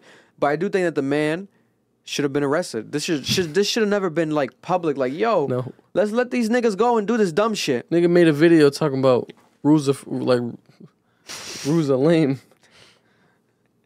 Bro. And then you let them sail that thing. That sounds crazy.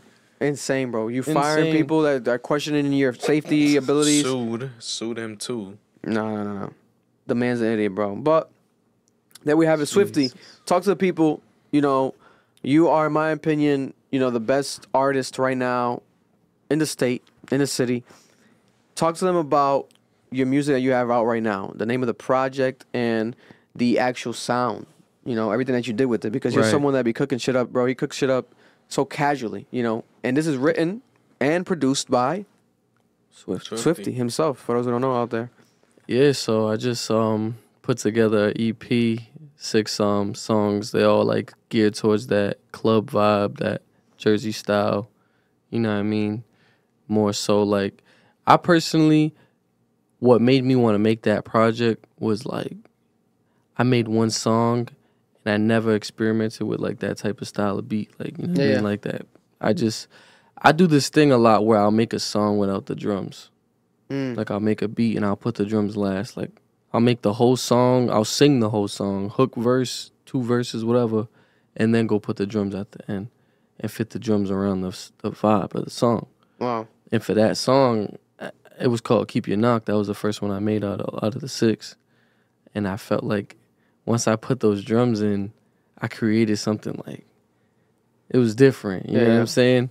So basically, you know how like the drill shit's kind of hot nowadays and a lot of people is into drill shit. I can't do it. I can't drill. I'm not for the violence. I don't rap about killing people, you know what I'm saying?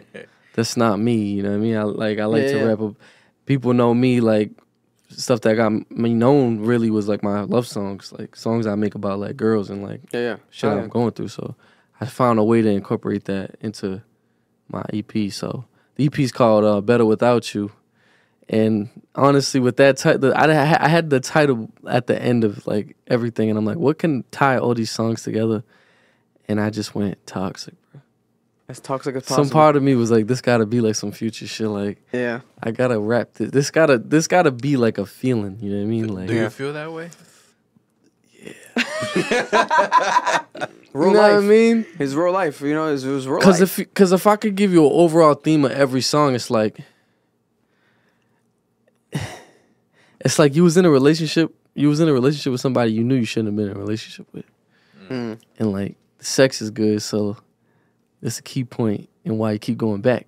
Yeah, you know what I mean. Yeah. But it's like I don't know how to explain it, and I'm not the only person that's been through that. So No, I feel like a definitely lot of people could relate. So I was like, this is perfect. But I'm like, where do people often find themselves when they feeling like that?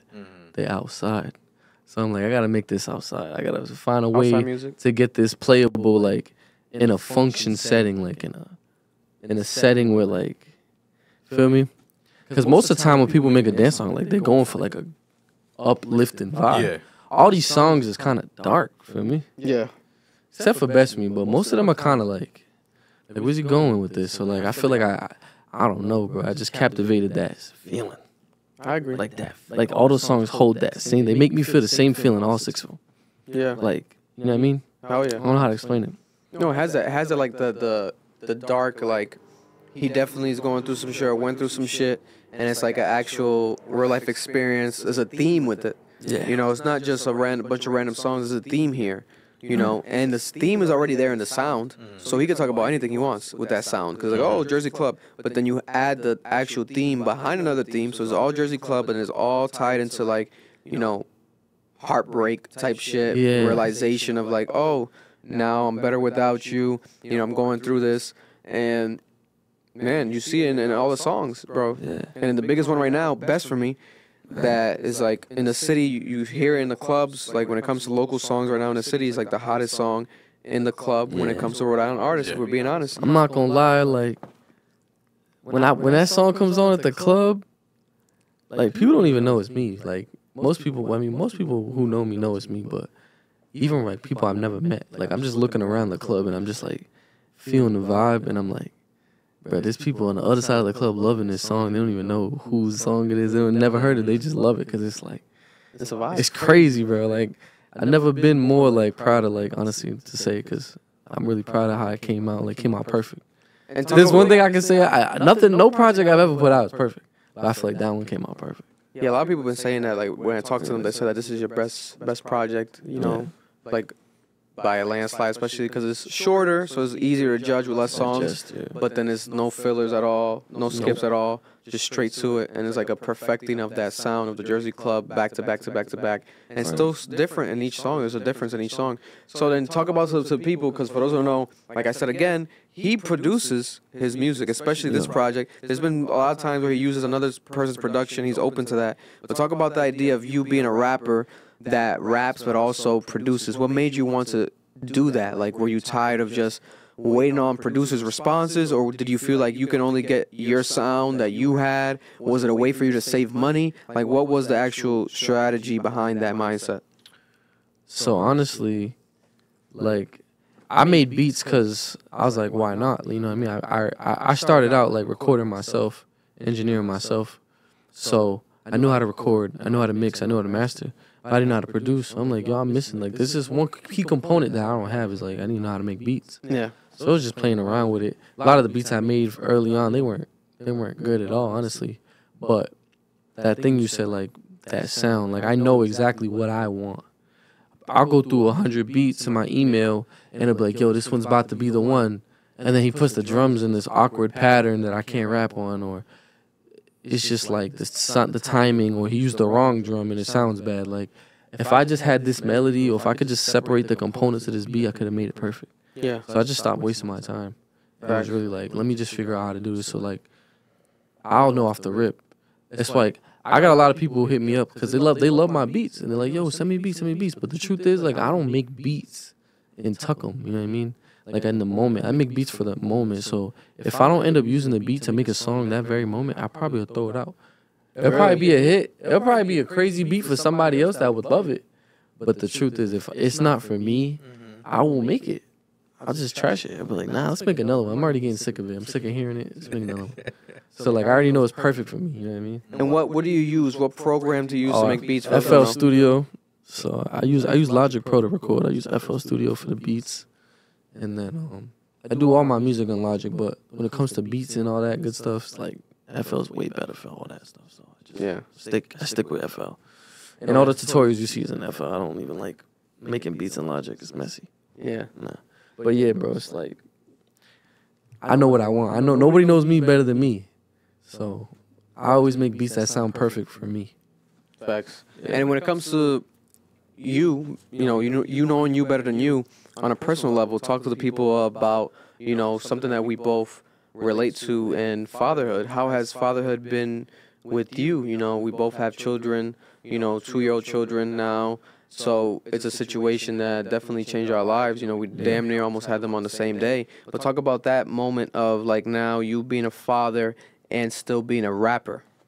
Yeah, bro. Honestly, I'm not going to lie. When my daughter was born, like, I took a break. I took a huge break from music. Like, I took a whole step back because, that first year and a half, like, just that first year being a father is, like, they need all your attention, you know what I mean? So, it's like, it's still cool. Like, I could still be a rapper and be a dad. It's not like it really intervenes with what I got, my creative side. But as far as, like, music wise, like, I feel like I took it a lot more serious. You know what I mean? Like, I stopped. Like yeah, I always do it for fun. But, like, once my daughter was born, it was like I didn't have the time like I used to.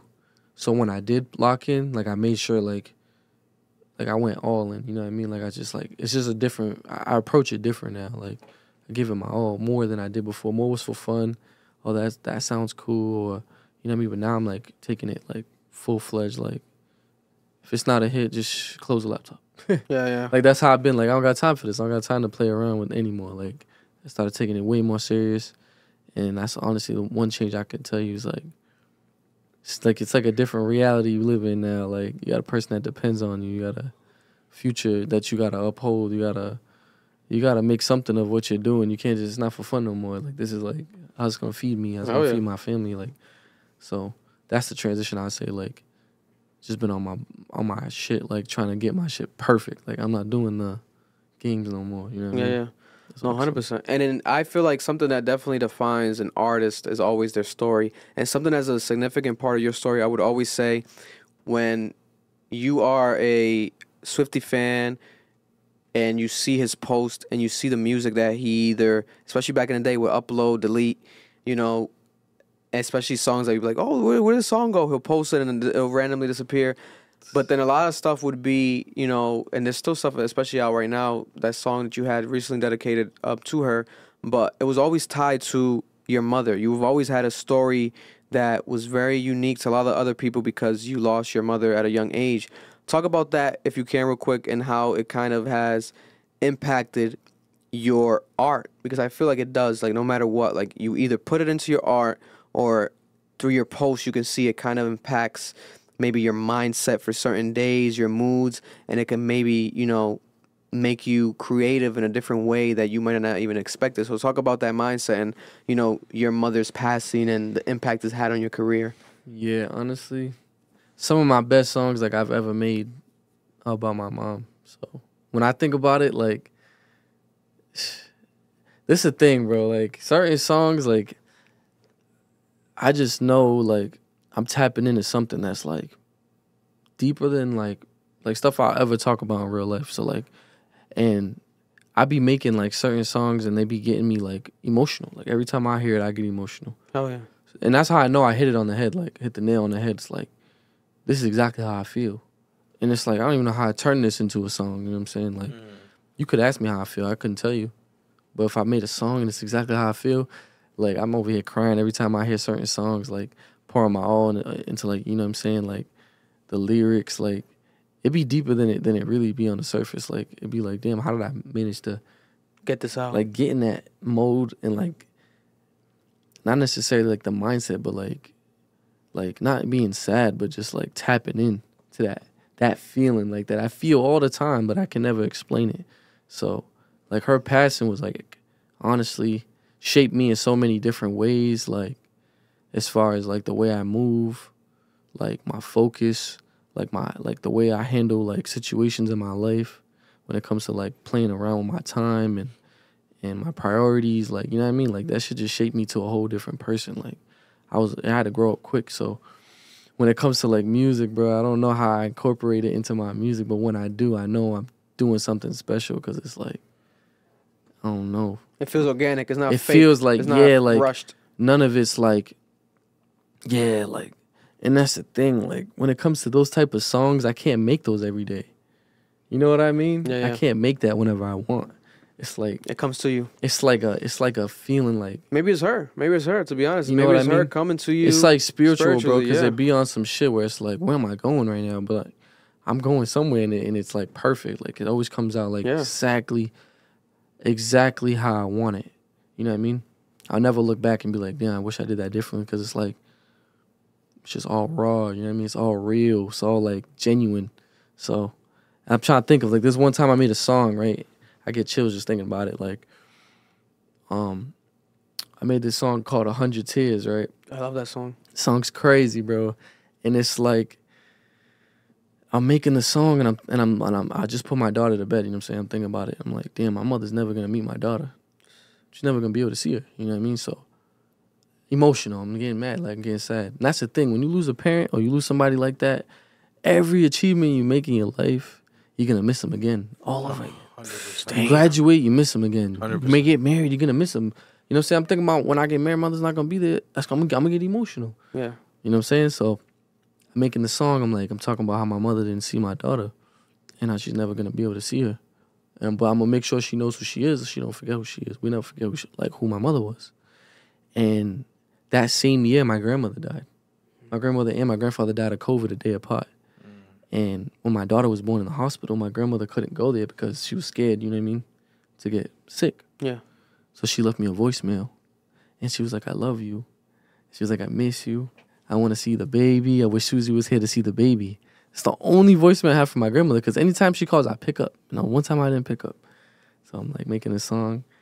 And then this is one part, it's just empty. I'm like, damn, I don't know what else to say. I go in my voicemails, I get that voicemail, I put it right in the song. Like, I tell you, that shit fit. As soon as I stop rapping, so right where the hook comes back in, I swear to God, it was like made to fit. It was made for that beat. It was made to be put right there. Perfect length and everything. Fucking shit makes me cry every time I hear it. I'm like, damn, that shit's perfect. Like, fucking perfect. That shit's perfect. If I have a perfect song, it's that one.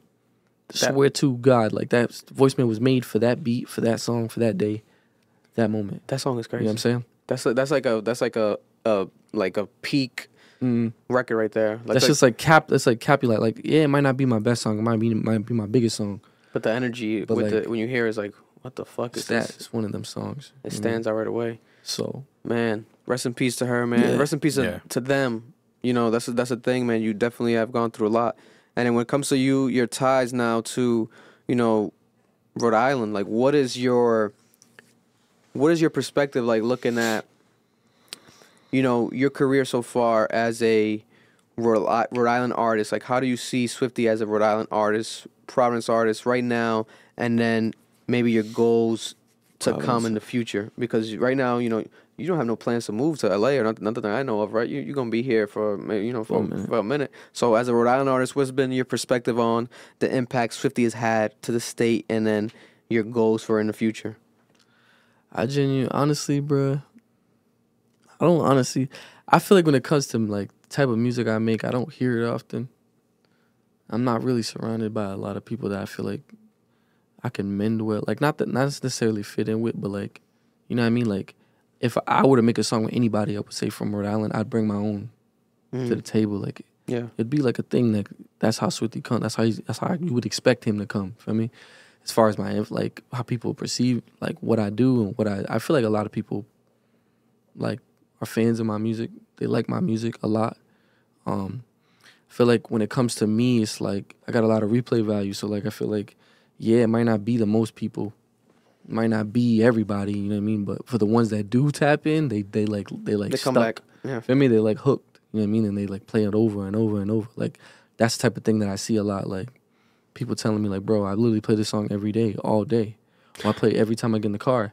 You know what I mean? And if I got 100, 200, 300 people doing that every day, you know what I mean? It's going to show. Like, but as far as like getting the whole city on board and like making that name and that step, that's still something I'm trying to get my foot in the door and do that. But yeah.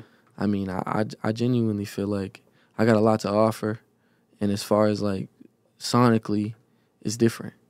You know, I don't really fit in with anybody in particular, and I don't really do what's hot. I kind of do what's true to me, so I won't be on a trend. Like, I'm not the type of guy to do the trendy stuff. I'm not gonna jump on the opium wave. I'm not gonna jump on the underground SoundCloud wave. I'm not gonna jump on the pop wave. I'm not gonna do the drill shit. Like, it's just, I'm just not that artist, you know what I mean? Yeah. I'm just organic. I'm just me. So, but that's my best I can answer that question. And for those who don't know out there, how did Swifty, where did that name come from? Where was the start, the origins of Swifty? I used to be like freestyle. I was like kid in high school just freestyling over the Bluetooth speaker. You know what I mean? Yeah, we know. Like, I could probably go for like 20 minutes straight for like 15 beats, still rapping. Niggas like, bro, this nigga's nasty. I don't know. I think I made the name up myself, but I can't remember where it came from. But for real? Nah, I swear to God, nobody gave me that name. I think I made it up. It was just like how quick shit was for me. Like Swift. It's just Swifty, yeah. Shit was just fast for me. Like, might have been a teacher real quick, like Miss Pingmore or someone. Nah, definitely. That boy Swift. I don't know what it was. Yeah, because I remember I used to call him Swift God. I just came up with it. Swift God, yeah. There's a funny story about that Swift God thing, right? So, my boy Pablo, man, this is Mr. Infamous Numb. He has literally like 30 different names. This nigga went by Sad Boy Pari, Gucci Dior, fucking, bro, he done changed his name like 15 times. And I remember there was this one party, bro, and me and Michael pulled up. We was in the Odyssey, right? Yeah. And I jumped out. The classic Odyssey. He see me. He was like, "Oh my God, is that Swift God?" And I'm like, "What?" And like, I just stuck in my head. Like, it was just stuck in my head. And Michael would say it all the time, and then whatever, you know what I'm saying? And then fast forward to college. It's like my first week at URI. So I'm in the dorms, right? And we got the studios. We got the studio mic, the computer, all that set up in the dorm. Yeah. Mm-hmm. And then there was girls in the halls, and they were like, "Oh, I heard there's a studio in here. Like, where is it?" And I'm like, and mind you, I'm just recording, I'm punching in. Yeah. Was this during TD? Yeah, TD summer. Right? Yeah. So I'm just punching in, and then I hear a knock at the door. It's Michael's roommate, and he's like, "Oh, these girls wanted to see where the studio was." So I told him it was in here, and there's just 3 girls walk in. It was Lorraine. I'm not even gonna say her name because she don't need that attention. Whatever, but yeah. Lorraine, we still good friends. Yeah. And all the other people don't matter. Right. But God bless them. God bless them. But basically, I was making a song. I don't know if anybody, man, you got to be like this song's deleted too, so you got to be an OG Swifty fan, bro. I'm talking about 2016 Swifty fan. Yeah. Remember my first solo song? Well, I wasn't with Michael. I wasn't with Darvin. I wasn't rapping with DSM. It was From the Four. Remember that song, From the Four? Yeah, From the Four. First solo Swifty song ever. First time I'm like, you know what? I'm going to just do a song by myself. I don't even want to do a song with y'all. The girl was in the room when I was making it. Yeah. And I'm like, you know what would be dope if you got on the beat and you said, "Oh my God, is that Swift God?" I told her to get up and say it. Mm-hmm. And she was like, "All right, I'll do it." And she got up and she said it. And I was like, this shit's hard, bro. Dropped that shit the next day. Like that shit went crazy. All the people in TD, all the people yelling, "Oh, you rap, blah, blah, blah," whatever. Everybody was lit. Come to find out, like maybe like a year or two later, I took it down. Wasn't feeling it no more. Then, like I said, when I was fucking around with the beats, I'm like, bro, I need a tag. Yeah, hell yeah.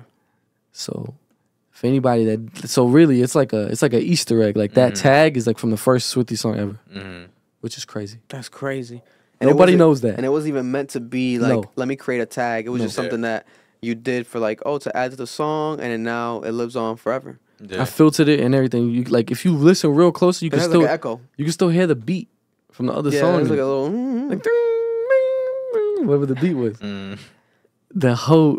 So that tag's from my first song. Wow. So it's low key legendary. Yeah. It's low key like some like she's kind of a legend though too. She is, but I ain't gonna say her name. Yeah. God bless her, you know. God bless she her. might write. She gave us probably. I'm one of just the hoping best she don't hit tags. me up one day like, can you stop using it? Then I'm gonna have to make somebody else say it. Just AI it. I'll just get another girl to say.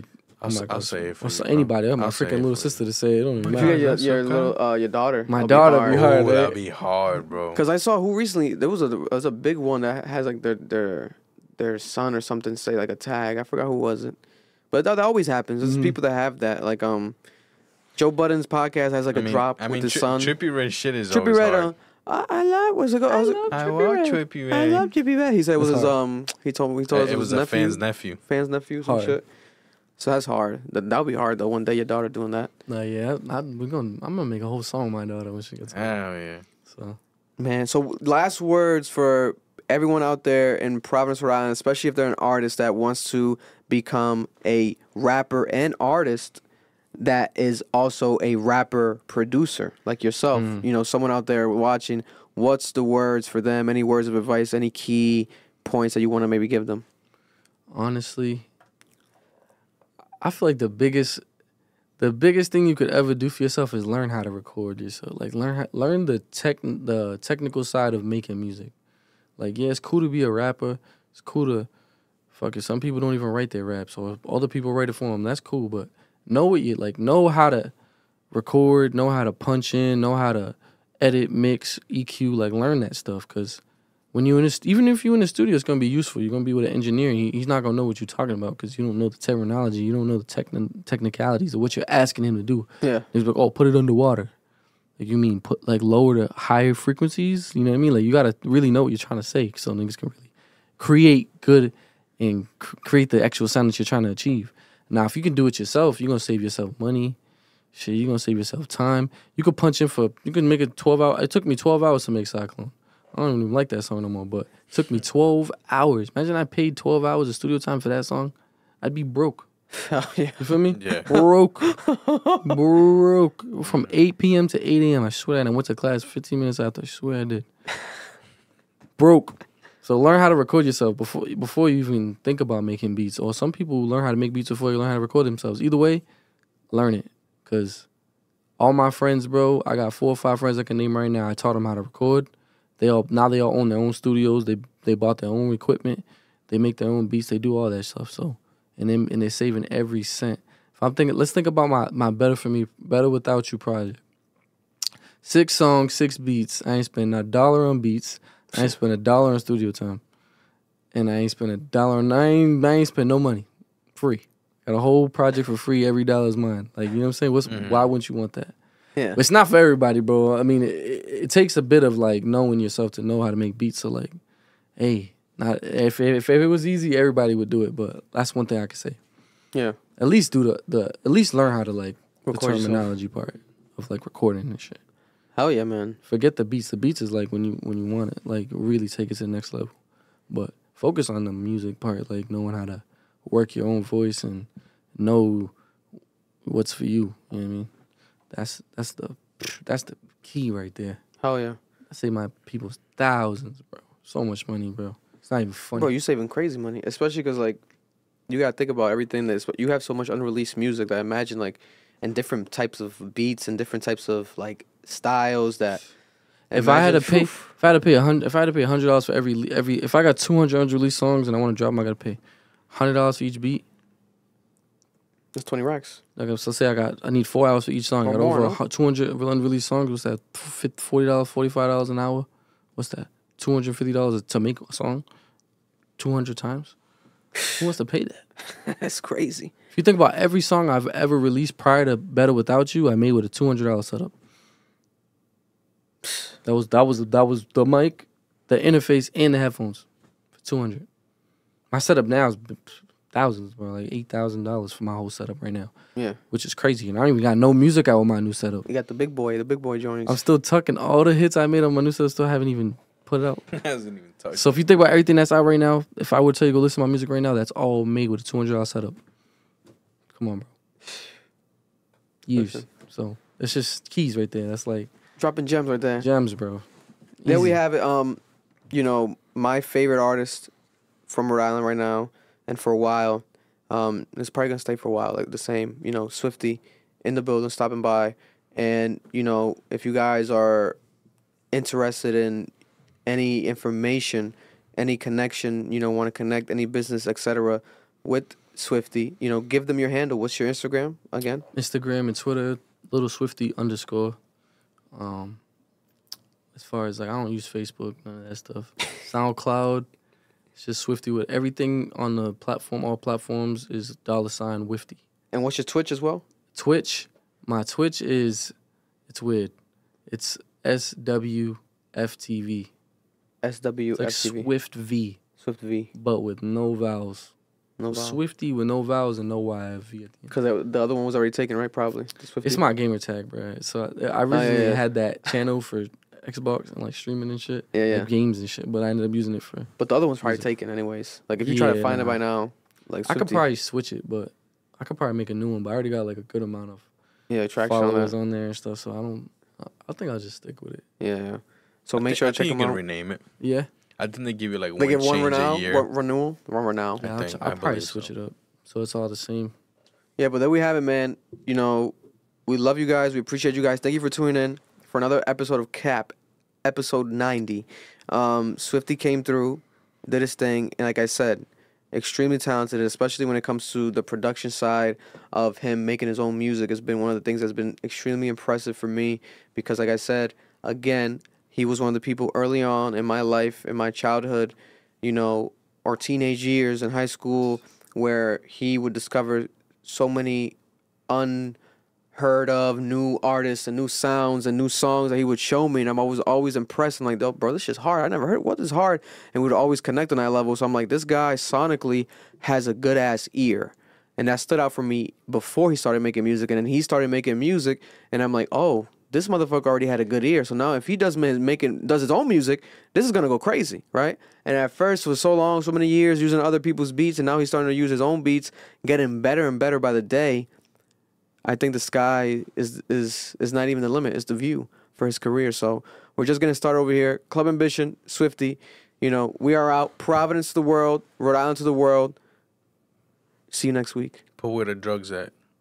Where the drug? Want to end it with the where the drug? Put that shit. That's how we're gonna get copyrighted. That's how we gonna end this I got shit. you. So They probably were independent back then. Nah. Do you think they had to be independent? You think they were assigned to the label? They had a label back then? They definitely was independent. They had to be independent, unless they It's not stole even the beat. it's the letters. We're the Yeah, it was like an acronym.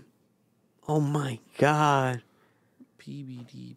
If you find it, I'll find it on here because I think this is already hooked up to the Bluetooth. The drugs Where the drugs at? Where the drugs at? Where the drugs? No, you're not gonna find that on Apple. The easiest way is just type Devo, bro. Devo? Yeah. Yeah, this is like impossible to find. Yeah. Oh, you got it? Play on the mic.